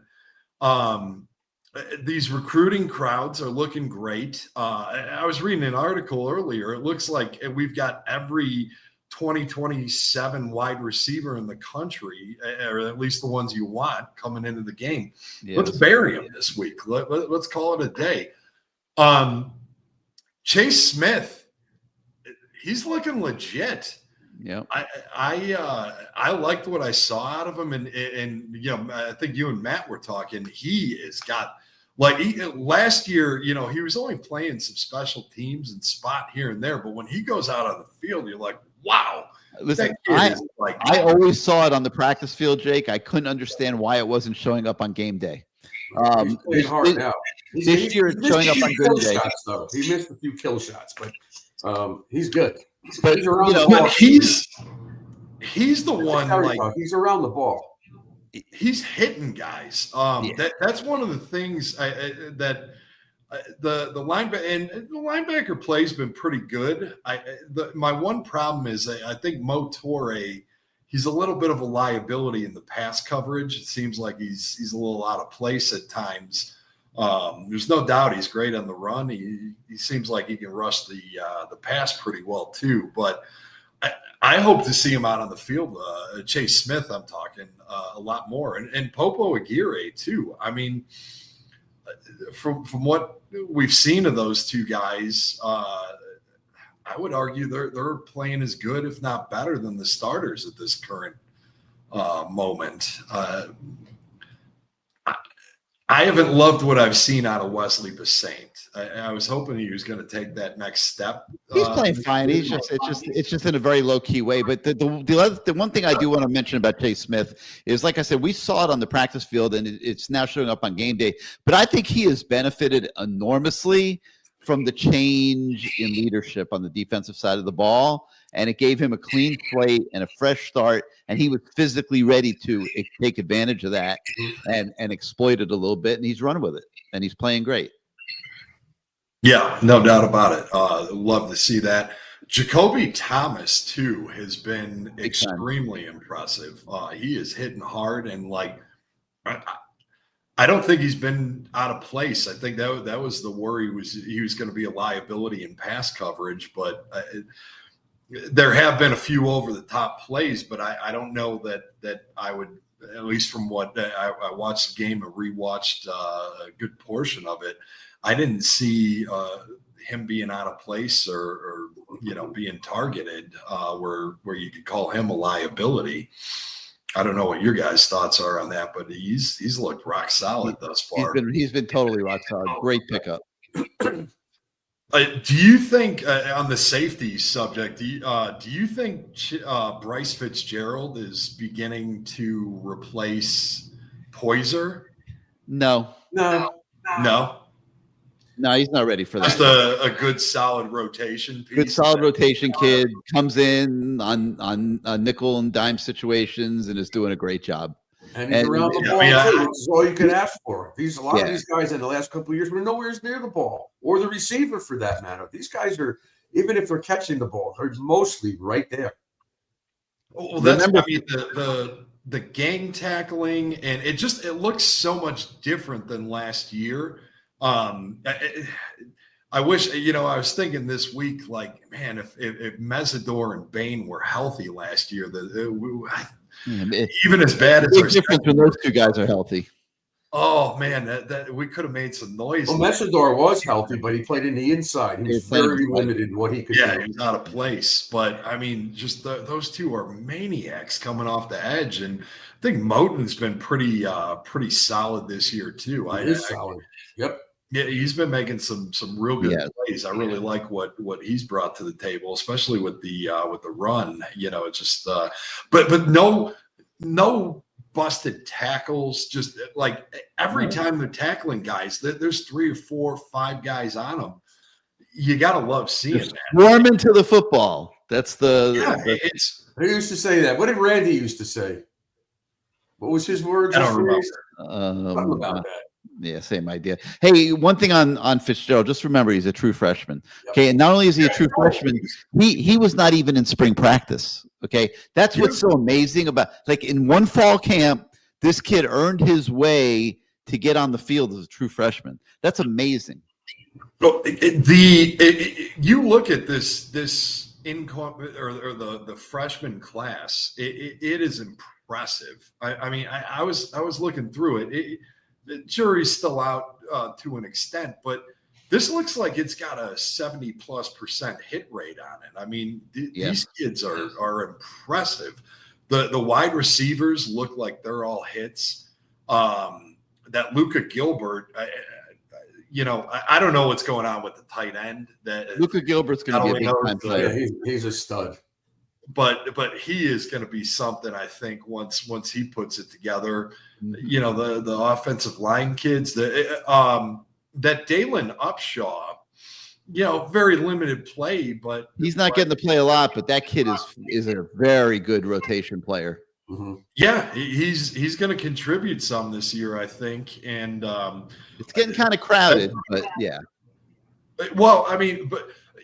Kind of like with Bain, though, I think he was a bit overlooked because he had, if I'm not mistaken, his senior year, he had 20 sacks or something like that. He was up there, and just it's the size, these recruiting and everything. Oh, he's an inch too short, or he doesn't have the wingspan or whatnot. That's what a lot of people say.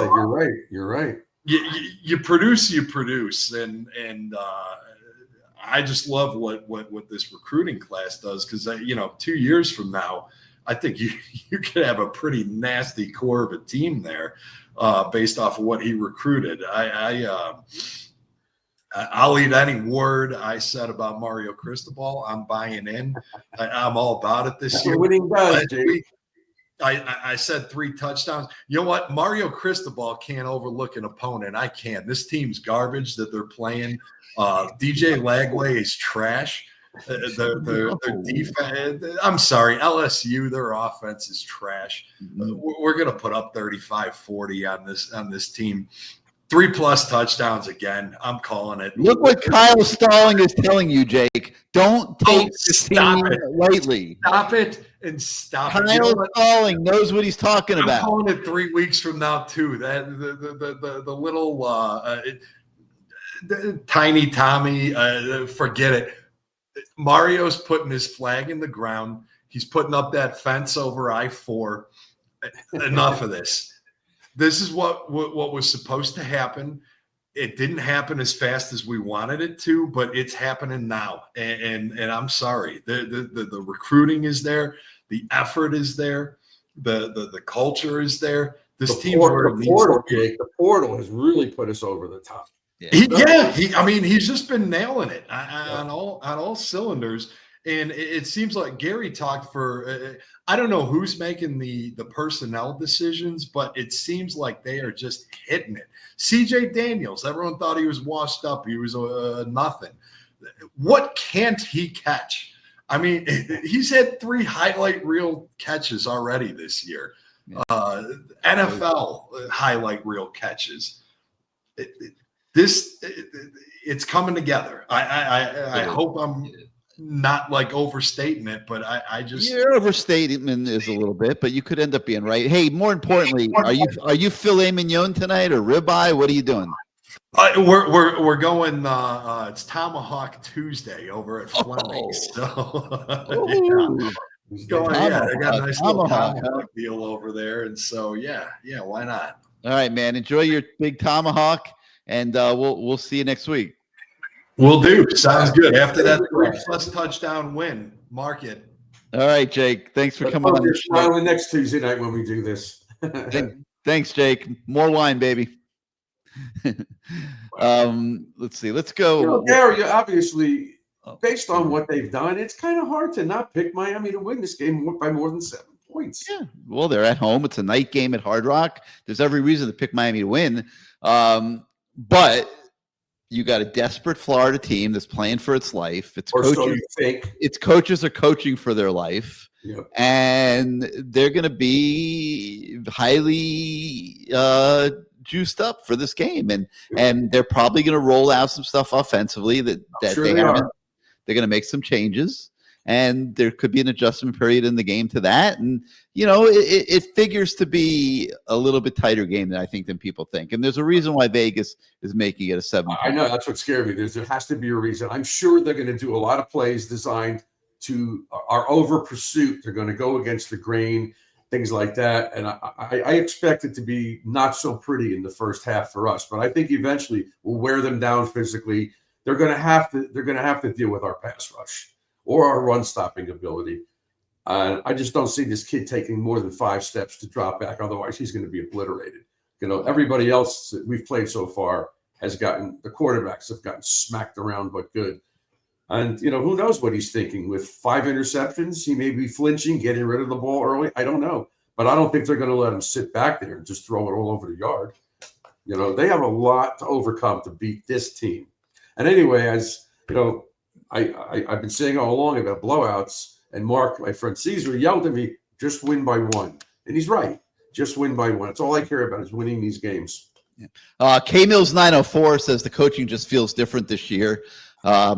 Especially on defense, look prepared. He's right. Absolutely does. He's right.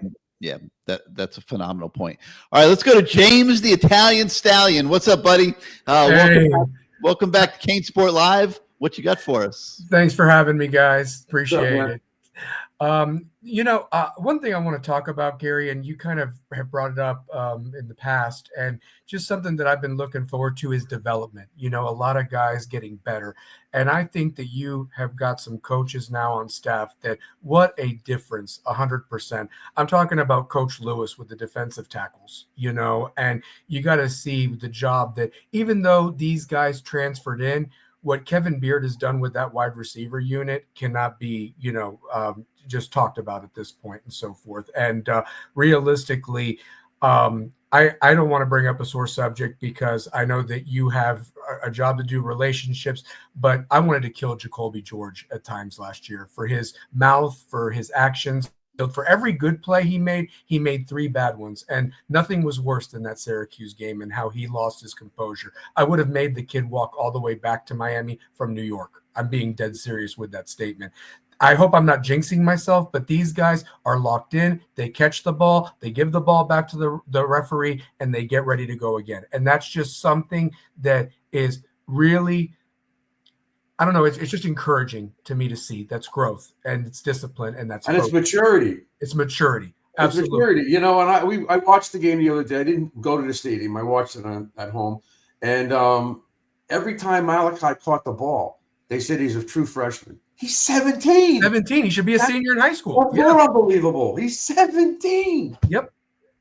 And look at that compared to two seniors last year. And I don't even want to bring up that Brown guy that we brought in. I mean, these transfers were a complete upgrade than what you did with Brown last year. And you even said it last year, Gary. You and Matt were saying we could have gotten maybe somebody better, but it is what it is, and that's what he is. But I'm focused on this year.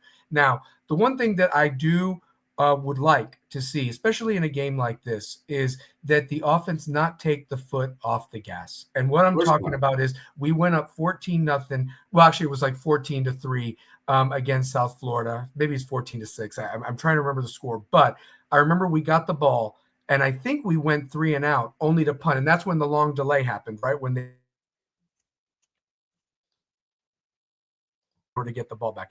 That can't happen. We need to go another touchdown. I mean, I just didn't like the personnel that was out there on that time. You keep the guys out there that you need to get the lead and then start working some of these guys in. That's just my philosophy. And if I'm wrong, tell me I'm wrong. But I mean, that's the one thing. And like you pointed out just a little bit ago, Gary, the Notre Dame game, we should have been up 2 or 3 touchdowns. That shouldn't have even been a game in that fourth quarter. Thank God. Stubbornly trying to run the ball with 6 guys in the box. Why?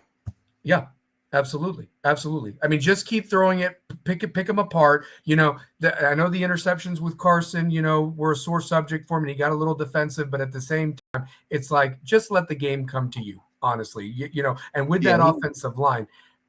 Gary, I wanted to ask you, with that offensive line, McCoy, I just don't see it. Like, I think he's the weak link of that offensive line. I mean, there's a reason he can't hold the starting job. No, he's a good player. Don't get me wrong, but there's a reason. Realistically, who got hurt last year?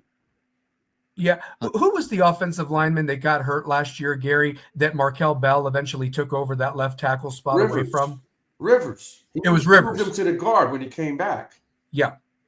So I couldn't remember because McCoy was out there last year, if I'm not mistaken, and one side of the line was always better than the other side of the line. And Markel has made great strides himself. Again, that's a tribute to coaching and development. And that was one thing that I was hoping we would see in the first couple of years. But I guess we had to get the players that weren't supposed to be here out of here and getting the guys in here that are trying with the effort. Yeah, and I think they got to the point also where they had to get Sampson out there. I mean, they did. He's a third-year player. He came in as a 5-star. He's eating up a ton of NIL. It's kind of like, we're on the internet, so I'll say, shit or get off the fan type of year. Yeah. Like, they had to get him out there if he was going to be capable. If not, they were going to have to let him go into the portal. And, Matthew McCoy has not been able to hold on to that spot. No. So. And can I say this? I'm kind of surprised Kinsler hasn't done more at this point. Kinsler's getting close to ready. He's getting close. He's next in line to get in there. They just don't need him that much right now. Yeah. Yeah, I mean, it's just like I look at some of the evaluations from that class, and it's not just our people. I mean, a lot of people missed out on some of the guys we were recruiting. I mean, I was looking at where Jaden Bonzu is now, and Mapemba and Damone Wilson. They're not even with Georgia and Ohio State anymore. They're at Texas A&M, Missouri, and Pittsburgh. Respectively, and so forth. And it's just some of the evaluations initially. But I think that was all those coaches may have maybe missed the boat on certain players and so forth. And it takes longer for some guys, I guess. But more importantly, I think the game plan this week, this is a clown show that we're going to be taking on Saturday. I mean, it might be close for a quarter, but if the defense literally keys in on Baugh, because I really believe they are going to try to get Baugh involved. And realistically, Billy should have had that kid. That kid's a stud. And I will say that about another team if they've got a player. That kid can run the ball. And I just think the way that we did Love, and you saw Love run wild on Texas A&M, not even going to compare A&M's defense to Miami's defense. But at this point, Love really was their whole team last week, if anybody watched that Notre Dame A&M game. Mm-hmm. The other thing, though, is that if our defense can key in on Baugh, the way that we did Love, I want to see Lagway move around because I don't think he can take the hits that the Bethune-Cookman quarterback took, and definitely not what a big guy like Brown took last week from South Florida. You mentioned that one play that he got sandwiched on, Bruce. Yeah. I mean, if that happens to Lagway, you might be seeing Harrison Bailey out there, their backup journeyman quarterback. So, yeah. He got popped, but they still completed it. He did. But I think you're right. I think we need to stop the run and make Lagway beat us, and good luck. I don't think he can. I think he's going to get smacked around in the pocket. I don't know if he's even going to finish the game, to tell you the truth. Yeah, for sure. Gary, what's your thoughts on the crowd? I mean, I know there's a lot of UF alum down there in Miami. Are they still going to go to the game just because it is Miami versus Florida? Because the Gator fans I've talked to, they're ready for basketball season. I mean, really. If they can get tickets, they'll be there. It's not so easy. I mean, Miami's popular right now. They've sold a lot of tickets. And, there'll be 10,000 Gator fans there, I would think. Where do you live? Is he frozen? Did you freeze, James? I'm here. I'm here. Oh, there you are. Yeah, I'm here. Yeah, where we do see you it. live? Yeah. One last thing, but so I can let some other guys get on. I did want to just ask you. You mentioned something, or it was maybe even one of the other guys this morning you had on talking about recruiting. Obviously, we're going to have a lot of recruits there, and it's going to be important to have a good showing. Obviously, kind of like what happened with Notre Dame just a few weeks ago, but also I think about when we smacked Notre Dame around 8 years ago with a similar setup like this game, even though Florida's obviously not as highly ranked, but it's still the Gators and a rival opponent. My thing is that if you, I don't know what the plans are for the future, but if you're a big time offensive player, and if Dawson sticks around and we can find, a quarterback or develop a quarterback that, back Ward, whatever, I don't know why you wouldn't want to come play here. I'm talking about this Cooper kid. I thought that he was going to be a Miami. Money. Exactly. You said it. You said it is the money. And Mario cannot count on anybody saying I'm coming there because they'll go to another school. You know what? And I think the guy who made the biggest mistake of all was Isaiah Horton. Oh, I believe it. He's in Alabama now. Who's throwing in the ball? Ty Simpson? Yeah. He could have put himself in the top. I haven't looked at his stats. He had one touchdown last week. Big time NFL money by going there. Yeah, no, he had one touchdown last week, Gary, and I don't think he did anything against Florida State, if I'm not mistaken. He is clearly the third receiver used in their rotation. They really like, obviously, the Williams kid, and then number 5 gets showcased a lot there, who they even hand the ball off on reverses. I watched a little bit of their game against Wisconsin, but that's not the Wisconsin of old. I mean, they smacked them around. And so he's their third. Him in this team right now, with all the other guys they have that are playing great, how great he would be. He was really on his way up. Yep. Yeah. Isaiah Horton's the third leading receiver at Alabama. Yeah. He's their third option, like hands down. But in fairness, had he stayed, I don't think you would see, Marion right now. I don't know that you would see Tony Johnson right now. Why would you have needed him? This kid was really turning it around last year. Those guys would have been an afterthought to me. Yeah. Well, he would have. I mean, Isaiah Horton would have had a role on this team for sure. Obviously, he got a lot of money to go there, though. He got a lot of money. The Mario was not going to pay him. And they did a great job replacing him. obviously. They You did. I hope look at Lyle Marion, shows Daniels, up for us. Johnson. I hope Lyle shakes the injury bug off and really shows what he's capable of. He was really exciting last year, and to run behind this offensive line and to have a 1-2 punch like him, and obviously Fletcher, and then Brown being a third guy. It's a really special group, and I hope they can just stay healthy. And that's really what this is going to come down to. If we can stay healthy, get prepared and not be unfocused.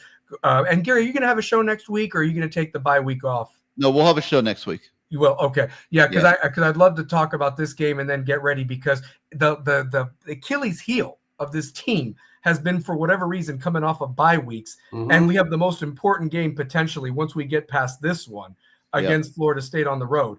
And of course you got to take it a week at a time. I hope the guys are focused, and Mario's grown as a coach, and he needs to work those officials. He cannot allow some of the crap that still he doesn't get, because he's a seasoned coach now, and really the officials need to start respecting him. And he needs to. I was proud of him that he finally got in their ear when they were doing that simulation of the snap count and everything, because it was ridiculous. And he needs to really put his foot down. And I don't know who the refs are this week, whether it's SEC or ACC. They're always calling against us or ejecting our players. But I hope our guys stay disciplined, play their game, and this should be a 28-point route. And I'm booking it right now. We win by at least 28 points. That money's easy money. And I think that you'll be seeing Gators swinging from ropes like we did with Huskies 20-something years ago. But guys, love you all. You do what you do. Go Canes, and let's beat them Gators on Saturday. All right, man. Thank you for coming on the show. Yes, sir. Thank you. Good. He's a good caller, this guy. Yeah, he is. I think he's got a little bit of a broadcast background, so he knows how to talk into a microphone. All right, George Zuniga wants to know what's the story with Ray Ray. He's not as good as the other guys. No, I mean that's the story, and probably should have gone in the portal this past off season. Decide you got to give him credit for sticking it out, but when they brought Marion and Tony Johnson in and CJ Daniels, those guys are just better than Ray Ray. And then you got Tony coming as a true freshman; he's better than Ray Ray. So Ray Ray is not being treated poorly or being discriminated against. He's getting a chance to go out there from time to time.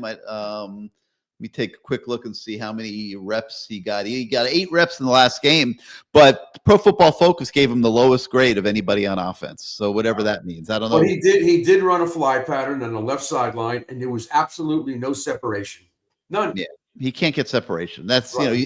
I mean, listen, he needs to go to like a mid-level D1 program, and he'll get to play. Right. And probably should have done it this year, but he chose not to. So anyway, let's go to Jamaica Kane. Welcome back to CaneSport Live. Gary. What is going on, Ross? Again, he's not happy. He isn't like screen time, this guy. 2 weeks in a row, man. When are we going to get to see you? What's up, Bruce? You tell me. When are we going to get to see you? When do we Gary, get to maybe not. Listen, why do you keep hiding Matt from me? And the fact that you still have this guy, Mr. Whatever everything, coming on and being bogus about what he's doing. He's a super troll. You know he's trolling. You know, he shouldn't even be allowed a mic. Come on, Gary. Like, he's 17-14. We might score that combined in the first half. What is he talking about? Tell this guy to get a life, We're gonna find out Saturday. And if he's wrong, you have to stop being so scared too. You're being Mr. Scaredy Cat over there, and saying the game might be closed. I've been doing this a long time, man. It never works like that. Like every game is not a walk in the park. Right. It's not gonna. But listen, we're not taking this game lightly. You think we're gonna come in with one of our rivals who has some of the biggest mouth, a bunch of foolishness all the time? Do you think we're gonna take these guys lightly? We want to put them away. We want to eliminate the other team. We were going to do it, though. Look how tight the Notre Dame game found a way to become. Like we're going to have. And that's another. Notre Dame was because of Mario, I believe. He sat down on the lead, and they got conservative. But that's the kind of stuff that happens in sporting events. And we got to stop criticizing the D-back. It's the beginning of the season. We're never going to be perfect. There's not a perfect team right now in the NCAA. There's not. I watch a lot of ball. I watch a lot of football. There's no perfect team out there right now. So what's happening with us is happening with somebody else. But we'll be able to correct it because we have ballers this year. Okay, We have and again, playmakers everywhere, and we have a coaching staff that is totally in tune to these kids, and they buy into it. They believe everything that Mario says. They're playing their asses off in practice, which is the way it used to be. If you listen to the shows, and Gary and I have been doing this a long time. We also all the former players said the practices were harder than the games, and that's what's happening now. It's starting to become true. These guys believe everything, and they're busting. I don't see them being flat. Maybe and Gary, Florida State game, maybe, but that's it. I agree, Bruce. And Gary, another thing too, this propaganda that you're letting everybody, whatever his damn name is, starting about Lofton wants to transfer and he's not happy. That's not true. How does he know that? He's said it again. How the hell does he know that? He doesn't. Yeah, exactly. He's pretending. Gary, you let him come on. Yeah, that might be the case. Now, in fairness, if Lofton doesn't get a little more involved here the rest of this year, that could happen. Yep. But we still got a lot of football ahead. We got 9, a lot of football 10, 11, 12. You could have as many as 12 or 13 more games here this season. Absolutely. And Gary, last week I didn't do this, and I'm mad about it myself for it. Kane, man. I didn't say, I said D Black, but also didn't mention Kane, man. It was one of the old other guys that was on for a long time. Yeah. And I just want to salute him, shout him out. He was on the show earlier tonight. He was here. He was on. I know he was right behind me the last time. Yeah. He's calling in from work, so he can't stay on the whole time. Yeah, but I saw him and I was like, man, I forgot to shout him out, man. But yeah, all this negative stuff, man, I want to get at. You keep bringing me on after Matt. I want to have a few words with Matt next time, Gary. Come on, you gotta get me in. But hook up a damn camera, man. Put a camera on. Put a camera on. Now, if you let Mr. Everything show himself, don't do anything to earn it. Put the camera. Here's the deal. Everybody will love this. Get Mr. Everybody, whatever team, whatever his goddamn name is. He show his face. Yeah, get that from me. I know he's a little. He has. I agree. I know he's a little scaredy cat, so he won't do it. Just can't get the technology working, but we'll try to get him. Man. Nah. Leave that to Greg. I believe Greg is having that kind of problem. Everything. No, I think he's a coward, man. But I'm never going to show my face. I'm always going to talk to you, Gary. Just let you know, I'm never going to give you a break. I'm never giving Matt a break, even though I support your show in the morning time. And Bruce, salute to you, man. Yeah. No, Gary, I got to go. Where do you live? I live in the DR. Oh, okay. You used to live in New Jersey, right? Yeah, and other places. Florida, too. Don't forget Florida. Where in New Jersey are you from? If you ever heard of it, yeah. I mean, I've been in Maplewood. Okay. West Orange. Okay, so I grew up in Newark. I know all about those areas. Me and Caesar are Newark boys. That's why we're so close. Yeah, Maplewood, East Orange, West Orange, Weequahic High School, the whole 9 yards. That's our hook. That's our Weequahic, the Indians, yeah. Yep, Indians, yep. I think it's Irvington Avenue. Some of that stuff has kind of lost me over the years, but yeah. But anyway, man, listen, I'm gonna go. Kane, what's up, baby? D Black, hope you come back on, show Gary some love. And Gary, I'm getting on Matt. Tell Matt stop running. You letting him go too early, man. Good speaking to you guys, though. He likes to go to bed, and Bruce likes to come on too, so it works out well. Yeah, and the score for me again, I was almost there, Gary. It's a little bit more, but the score is going to be 30-32. I give him 17. 32-17. Right. I don't care. I'll take any of those scores as long as we're on top. Something after 30. Something after 30. And I don't want him to be fired. I want them to keep him. Why fire him? He's a terrible decision maker, and he's terrible. I want terribleness over at Florida. He will not be the coach of Florida next year. No. I don't want him to get any better. All right, Gary. Thanks, man. Coach Sunday, to tell you the truth, if they get blown out. Yeah. Okay. Thanks for being part of the show, man. Yep. Bye-bye. So, wait, no, that's not the one I wanted to put up. This one here. Jason C wants to know, is the Notre Dame defense or the Florida defense better? Raf says that the UF defense is more talented, Notre Dame more disciplined. I'll tell you what, man, Notre Dame's got those DBs that are freaking money in the bank. Yeah. But they still lost at home. I to know. A&M. They I still know. won. It's crazy. How good can their defense really be? Or their new coordinator. Or their new coordinator, yeah. He might have something to do with it too, because they gave up a lot of points to Texas A&M. All right, let's go to Jason G. Welcome back to CaneSport Live, Jason. How you doing this week? I'm doing well. What's going on, guys? Doing good, man. What you got for us? So my first order of business, I'm proud to announce CaneSport will be starting a GoFundMe to send everything 305 to a psychiatrist. We're going to get him Lexapro for his anxiety disorder. He can only see the small nitpicky bad things that we do. He doesn't evaluate any other program. He doesn't look at the other team. All he sees is a name brand that we're going up against, and he picks us to lose in every game. So Well, he's if you need some figuring that we're help, not going to go undefeated, so he did every tough game. He Gary, says we're going you to have lose. a moral obligation to help the guys on your site when they have a problem. You know, we got to get them help. Listen, you could pick any team in college football. If you say they're going to lose every tough game they play, you're probably going to be right one week. I think a full-blown psych evaluation may be in order too. You know. Yep. No, I agree. I'm with you guys. I'm glad we see eye to eye on that. The other thing that I wanted to discuss is, you know, what Mr. Shodell was saying earlier. I got a big problem with it with the Elijah Lofton. You know, I guess his analysis of why Elijah Lofton isn't getting the ball, because it's really this simple. If you want to win national championships, compete for the ACC every year, you need to have coaches that are going to scheme for your best players. His analysis of that he's playing the H back and we like to run this power offense and the power running game. I'm sorry, it's not. You know, it may be true, he may be right, but it's not acceptable. This guy's a Well, freak Jason, it is talent. true. It is true. They are using him a lot. The power running game is incredible, and he's a part of it. I watched him run some patterns. You know what?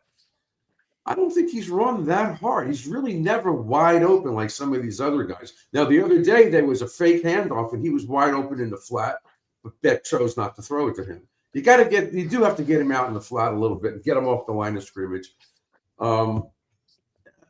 But he'll be okay. He's so, you know what? I don't know if you've ever been to practices. He's so good. It's ridiculous. It's ridiculous.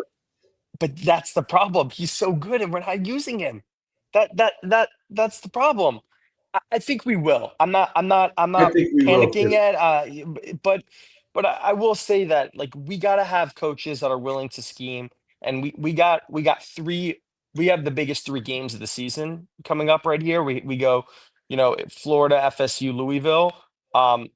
If we don't see him in that stretch, then I'll hit the panic button. But this is the time where you bring out a guy like that, because he's going to be needed. You're not just gonna walk into those 3 schools and get victories without having guys step up, and he's one of them.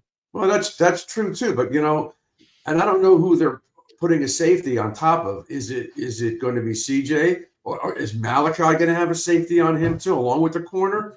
He's going to be one-on-one no matter who is double teamed. So I think you're right, and maybe they will scheme some. I personally think they're going to throw to Lofton early in this game come Saturday. Not because they want to appease him, because he's usually one-on-one with somebody. Good luck, you know. Yeah, I mean, that would make me a very happy man. So I hope to see that. The other thing I wanted to discuss was the defense and the secondary. You know, last year the secondary was trash, and it was trash because we had bad players in the secondary. This year we have great players in the secondary, and they've had some bumps, whatever. I don't think it's the biggest deal, but I think we also need to point out this is the youngest position group on the team. You're starting three sophomores. I can't remember if Damari Brown is a redshirt sophomore, redshirt junior. I think he's a redshirt sophomore, if I'm remembering He is a correctly. redshirt sophomore. Yeah. Yeah, and OJ Frederick's a sophomore, and Xavier Lucas is a sophomore, and Ethan O'Connor, I think, is a sophomore or junior. This is the youngest position group on the team, and you know, I think maybe they had a little lack of focus, you know, against USF, or they think their guy's about to get a sack, and you know, maybe they had a little bit of an undisciplined play. I'm not worried about those guys because I think the talent is there. I mean, did you see how Damari Brown rated Pro Football Focus against Notre Dame, against big physical receivers? You see that pass breakup on a screen, a play I haven't seen from a defense like this. in 10 years. I mean, I'm not worried about the defense. I'm not worried about the secondary. And truthfully, I'm going to make a prediction. I don't think DJ Lagway is going to finish the game. And I'm not saying that. And I hope he does. I don't want to see an injury. I'm serious. I hope he does. I genuinely think we're going to see a crazy game for both Mesidor and Bain. And I wouldn't be surprised if Armando Blunt got in there too. I saw the way he He's in there a launched lot. He does play a lot. Let me That tell you guy the way he is launched his body Oh, on yeah. that sack in that the guy USF game. is He wants to kill somebody. he is on the cusp of breaking out. He really is. I see it. He looks great to me. Mhm. Oh, he's going to be unbelievable. By the way, Jason, the secondary, and I said this before the season started, the secondary, the linebackers, and the front four, they really hadn't played one down together. Not one down. Good point. So you got four guys in the second. Only one that was there last time was Frederic. So, they're going to make some of these mistakes, but better now than as we get closer to the playoffs and the big, really important, or in the playoffs. So they're learning to play as a unit. That's really something that I was aware of. And, I don't get this stuff. I got that from Leon Searcy. The other guys, Bruce, they hadn't played that much together. And the Notre Dame was the first game. They looked pretty damn good, except when we just laid flat offensively. But look, we won. We're 3-0. I still think we're going to beat the hell out of Florida this week. I just do. Yeah, I would love that considering, in my lifetime, I'm 26 years old. I remember when Larry Coker got fired and then Randy Shannon and then Al Golden and then Mark Richt. I guess he left, but then Manny Diaz, I want to remember when we got Billy Napier fired. I want to run him out of town. I want Ben Hanks on our roster next year. I want Drake Hilton Stubbs. I want Vernell Brown. I want them all on our roster next year. Maybe that's it. I don't want too many UF guys on our roster, but I'll take those three. And I want Billy Napier gone, and I want to take the recruiting class this year. And I hope that's the way. I know that's how Mario's thinking. I hope that's how the guys are thinking too, because I do think we have a chance to go in there and absolutely embarrass them. And I think if we Embarrass come out, who, Florida State? no, Florida. You said go in there. We are home this week, Oh yeah. I meant go to Hard Rock, but yeah, I mean, I think we have a chance to embarrass them, and I think there's a chance to really make a bold statement in recruiting too, and I'm excited for it. All right, Jason, thanks for sticking it out here and coming on the show. And we'll talk to you next week, I'm sure, and we'll see what happens on Saturday. All right, thanks, guys. All right, man, thank you. Let's go to my man Sebastian. There he is. He's not walking through the mall or anything this week. Nah, man. Yeah, I've been on the road, man. Thank you so much for bringing me in. I'm sorry I dialed in late. I actually worked late tonight. But yeah, man, there may be a couple of things you guys have already covered, but I want to ask about it. How was Dylan Day playing? Did he just get passed up on the depth chart by Fitzgerald, or is he fine? Is everything okay on the up and up with him? Yeah, not Fitzgerald, but by Jacoby Thomas. Really, and he's just not as good. He's gotten some play, but not like these other guys. Yeah, I mean, he's doing fine. I mean, he graded out fine. He had 20 snaps the other day. Poyser had 46. But Jacoby Thomas is they're rotating. He had 36. So Jacoby is playing his way into a draft position. No doubt. I just feel like everywhere the way he's balling out, man. I'd be surprised if he doesn't get drafted if he continues to play like that. And I'm not as concerned as some of these younger defensive backs that are not playing a major role. I mean, they're young. They're like sophomores and freshmen. I think there's value in learning from guys who've kind of played it at a high level and watching them prepare and execute and just kind of growing into it. We have to get away from this microwave kind of mentality that you're just like a superstar in year two. Sometimes it takes a while for that to happen. The second thing I wanted to point out is how good is Chase Smith playing? I'm just so happy for him. I mean, he's playing without a knee brace. And if he continues playing like this, I'm not saying he's going to end up being drafted next year during the NFL draft, but I can definitely see him making it onto an NFL roster if he continues to progress. Because if he's over the injury, he seems like he has all the physical attributes to really make an impact this season and probably continue on in his football career. What do you guys think about that? I agree, especially on special teams. He's really talented on special teams. He could make an NFL roster on that issue alone. I really think so. Yeah, he's good. He's really good. He's playing with violence too. That's one of the words that Mario always talks about: aggressiveness, violence, physicality. He's got it. He's a straight dog, according to Mike Cheesy. No, he looks good, and I'm just happy he's playing at this level, especially with all the injuries that he had to experience and whatnot. I think he's one of the last holdovers from Mark Richt's class. Is that right? I don't think Mario recruited him from Manny's class.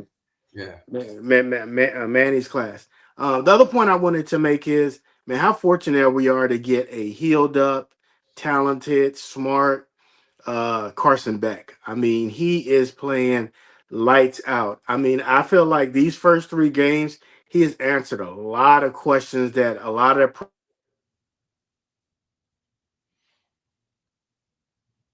he locked up on us. Yeah, he's going to be a number 1 pick. But I'm saying if he continues to play at this level in this Shannon Dawson offense, I think he's going to make us lose our offensive coordinator because, I mean, how hot is Shannon Dawson right now to have 2 quarterbacks that kind of transferred into the program? And I'm not saying that they weren't good and talented before, but it just seems like Shannon Dawson has definitely been able to elevate their stock with a good offensive line and some good sound coaching with some fundamentals to go along with it. Sebastian, I'll say this. When we got back, I was only concerned about one thing: his health. I was never concerned about his ability as a quarterback. Everybody talks about how bad he was last year, which he still threw for almost 3,500 yards. When you have receivers that drop more balls than any team in the nation, your offensive line was not good, your running backs were not good, and you're the leader. Don't you think that sometimes you try to do too much to help your team win? And I'll bet you in certain situations, he said, F it. And he's just trying to make something out of nothing because he didn't have the talent. Now he's got the talent, and he had the talent in 23. All of a sudden, he's terrible? No, it was because it was a culmination of the lack of talent on the team that he had this year. He tried too hard to make things happen. He has no business trying to do that here. Look at the defense he's got behind him. Look at the offensive line and the running game. He doesn't have to be a hero anymore. And that's for me, that's the difference. And he realizes it. Yeah, and just 2 other points. I've been really encouraged by the play of our wide receivers. I think everybody was, and I'm still rooting for JoJo from the breakout and get beyond his his injury. But when I see a guy like, I think it's number 17, what's his name, the one that transfer we got in from Cincinnati, Tony Johnson. Tony Johnson. When I see those guys kind of making plays, I think it's a defensive coordinator's nightmare because you can only take so many chess pieces off the board, right? Before you run out of options, and if you try to take away the receivers, you got to deal with Mark Fletcher. You got to deal with the number 2, the running back number 2. I can't think of his name. Jordan Lyles. And then you got a Marty Brown. They're just not a significant drop off between changing those receivers coming on and off the field. And the thing that I enjoy the most, more than just the plays they make, is the blocking that they've been doing. Because blocking to me is a team attitude. It's not it's not what's in it for me. It's a team attitude. And when you have a guy like Mark Fletcher talking about these guys, the way they're blocking on their long runs or whatnot, I think it speaks for a real special season. My last comment, because I know it's coming towards the end, is: are we doing a good job managing our talented defensive line to make it through the season? Great. Because when I see Ruben Bain playing early 4th quarter, late 3rd quarter, when the game's out of hand, I'm kind of like, that's a time to let these other guys kind of get some burn. I mean, we got a long season to go. I need him to be a healthy. Too long against Bethune. Would you agree with me, Gary? I'm just like, I'm just like, come on, man. I'm like, that's asking for trouble. that's asking for trouble. I don't need him to get dinged up, nicked up, or something like that. Let those other guys get a burn, because when we get to game 9, 10, 11, and I'm thinking about buying my tickets to go to Blacksburg right now because they've just kind of canned their They're coach. looking to destroy them in You could Blacksburg. pick a They're better game terrible. than that to go to. That Well, That's a game. different thing. I live in Virginia, so I'm Oh, just okay. looking at proximity. I'm trying to figure out which How game many I can hours get would you to. have to drive to get there? Just 2.5 hours. Oh, So I then mean yeah, yeah. then go. You would, yeah, that's fine. But I want you guys to come too. I don't want you I guys to have blow it tickets, off. man. I'm all booked. I'm all booked. Okay, I want to I'm catch up there, with you man. guys. But I got to be honest. If they're like 0-11 at that point, I don't know, man. I go to pretty much every single game. I haven't missed too many through the years, but Okay. that's a pain in the butt trip. Yeah, For, it's kind of hard. Driving there is not going to be too bad, but I can imagine trying to yeah, navigate and fly. I'll leave this. I'll probably come. I usually come, but it's Well, gonna. I look forward to seeing for you, and we'll talk again. I'll definitely be looking for you. This is the last comment I make because I'm probably the last person before I go. Can you just talk a little bit about, and you may have already covered this early in the show, as far as like who have we made up some significant ground up on the recruiting end, that if the season continues to go the way it is, we really, really have a shot. I saw that the defensive tackle from Northwestern that's going to Texas says, "Yeah, I'm really locked in for Texas. I don't know if we really, really have a shot for Cooper." I just think we have a different conversation if Miami's in the playoffs, and I'm not trying to speak that too prematurely, but I'm hoping I speak it prophetically that we be there.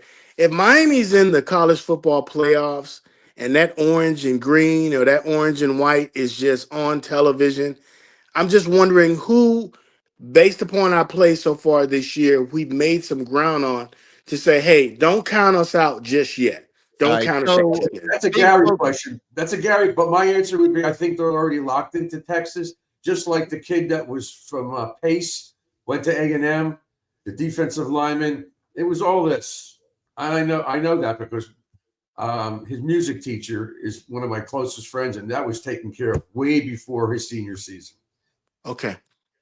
All But go right, ahead. so here's I'll just give you a couple to keep an eye on. There's a defensive lineman. There's a big focus right now looking for defensive lineman. There's a kid out of Naples by the name of Frederick Santius. Okay, he has come on the board in the last few weeks because of how well he's playing over there in Naples this season. I think he had 5 sacks last week in his game. He's 6'5", 255. He was committed to FAU. Yeah, because I've been tracking that guy. Nobody bigger was recruiting him. Michigan State steps in and recruits him. Now Miami's recruiting him. Florida's trying to get in the game. So I would keep an eye on him. I think that Miami is going to keep up their effort there. Let me think. There's a tight end that just reclassified by the name of Luke Brewer from Norwalk, Iowa. He's a 4-star tight end. He was one of Miami's top tight end priorities in the 2027 cycle. Now he's reclassifying to 2026. I think they would like to make him the second tight end in this class. So keep an eye on that. Those are 2 commitments that could be relatively imminent over the next few weeks. I would keep an eye. Quarterback area is really high on us. I've seen it in Trent Seaborn. Yeah. But I don't think anything's imminent there. That kid's got a ways to go in his process. The young receiver at Miami Northwestern is one to keep an eye on. He could be getting close. 2027 young receiver at Miami Northwestern. He's really good. But I think that as far as 26 goes, they're trying to kind of go slow here, and they're expecting to have a great season that would give them momentum going into December when they can go whale hunting. Okay, they've got 22. Okay. They've already got 22 commits right now. You still got the portal coming up for this cycle. There's no rush to load up on more guys right now. I'm just going whale hunting in December. No, I'm just looking at it. But that Santillius kid or whatnot, that's one that if we have a good season, we don't need to lose. You know what I mean? I mean, he's right here in our backyard, and I've seen a lot of recruiting him hard. So yeah, I've seen a lot of 3-star, borderline 4-star players turn out to be very, very good just because we had an eye for talent. Inez Cooper is a perfect example of that. Yeah, he's good. He's going to get drafted. Yep. Gary, what's the backstory on Cooper? Do you know? Is there such a thing? It just seemed like he can come here 1,000 times and still, I'm not coming here. It just boggles my mind. Sebastian, you agree? I think No, Texas has done a good job there. I think Texas has done a good job, but I think Texas has mortgaged the farm. I think when they ran out of running back options, and they said, you know what, if we're gonna go big. And I think he's gotten whatever his NIL is in astronomical. It blows the total hemisphere It from is, not to look for. and that creates a problem for Miami, because if you go and you get into that bidding war there with Texas, now you got a problem with the kids on your roster, who are performing really, really well. They got a great running back room. So at the end of the day, you might have to just let that one go. They'll make that decision in December. But right now, they didn't need the distraction of a bidding war with Texas for a high school running back when they've got all these running backs on the roster that are, producing really well. And we don't know what's going to happen at the end of the year with Mark Fletcher. Does he try to go to the NFL or not? Jordan Lyle will be back next year. You got Marty Brown's going to be back next year. You got Pringle's going to be back next year. Wheatley Humphrey's going to be back next year. And then you're going to sign a couple running backs in this recruiting class who are really good players. The JV Mallory kid. They're going to try to get the Jay Lucas kid Jay Lamar kid out of Georgia. So you're going to have a lot of good running backs on your roster. They may just say, you know what, we're not getting into a stupid bidding war for Derek Cooper, as good as we think he is. And they might let him go. Just let him go to Texas. Hey, I had one question. This was my burning question of the day. How is Nycar doing? Is okay? Is just the other receivers just a little bit better, and he needs to work his way in? Chance Robinson's another one that's not getting to play this year. He's doing fine. He's doing fine. Okay. Yeah, I like Nycar a lot, but yet you know what? If he's not beating these guys out, he's not going to be. He'll probably be out of here. Wait till late in the year. They're not game planning for these guys, and if we have to roll them out there, they're not preparing for them. Mark my word, one of those guys are going to make a big. I hope you're right. I like Nycar. You said big play before you froze up. All right, Sebastian, thank you for being on the show, man. We'll see you next week. I hope you can hear me. All right, man. Take care now. Yep. We'll see you next week. All right, we're going to finish up here with K-Mac. I don't see a camera, but K-Mac, you still there? Yeah, I'm still here, man. No camera because I'm actually driving, so I don't want to. Yeah, go ahead, finish us off. What you got? That's not an excuse. Hey, first of all, good evening, fellas. Hey, just finish it off, man. Hey, you guys have done a great job keeping the fan base even keel, man. I think we're all excited with the success that we're having right now, and I'm sitting here listening to guys predicting, 4 touchdown wins, and the guy's not going to finish the game. When did we even start putting that in the equation? Like, I don't give a damn who's in the end of the game. I just want to make sure we win the game, and somebody not finishing game sounds like injury, but.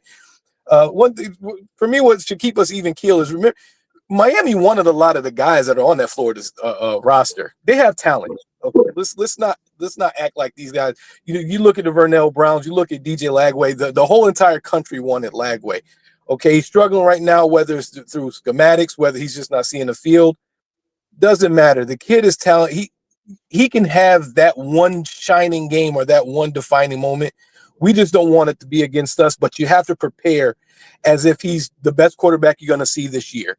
And that's what our fan base needs to understand. Respect the opponents. I don't care how much you don't like them or whatever the case may be. Just know that these kids can all come in and they can have the game of their lives. Just trust the process that we're doing what we need to do to win the game. And it doesn't matter whether it's by 58 or by 4. Just win. And I think the coaching staff, Jamaica Kane said it best early. He stole my thunder. It just feels different. It absolutely feels different. I felt like last year Miami could outscore anybody, but they couldn't beat everybody. And I don't know if that makes sense, but what I mean is from the totality of the game, from offense, defense, and special teams, they can win in all 3 phases, whereas the last year we couldn't say that. I feel that we could, like right now, we could take on Ohio State. I don't think we could have took on an Ohio State or an Oregon last year in game 7, 8, 9, or 10. It just feels different. I feel like we belong in the top 5, and it's not an overshoot. It's not just because we beat Notre Dame and a ranked USF that they're just putting us there by default.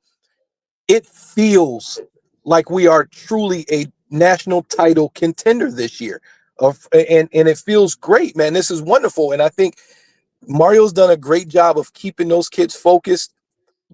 Don't get overhyped. Don't get overexcited. Trust the process. Play the way you've practiced, and everything will work itself out. You don't have to worry about all these last year we were talking about Heisman with Cam Ward. I finally, for the first time, I heard Beck's name mentioned with the Heisman. I hope that doesn't get too much of starting about talking. Let's just stay even keel, man. Let's just worry about national titles and team goals. I don't want to hear about this individual foolishness. Stay focused. You know what I had said before the season started? I told people that I was talking to, this is probably the most balanced Miami has been in years. Yes, sir. Years. Like Golden had an offense, he had no defense, and he had D'Onofrio. I also said, we may still score 40 points a game, but not because we're lighting up the scoreboard. We have the ability on defense to take the ball away. Yes. Receptions and make Beck go 40 or 50 yards for a touchdown. Last year, it seemed like Cam got the ball at the 20 every game, and he had to drive 80 yards for a touchdown, which he did.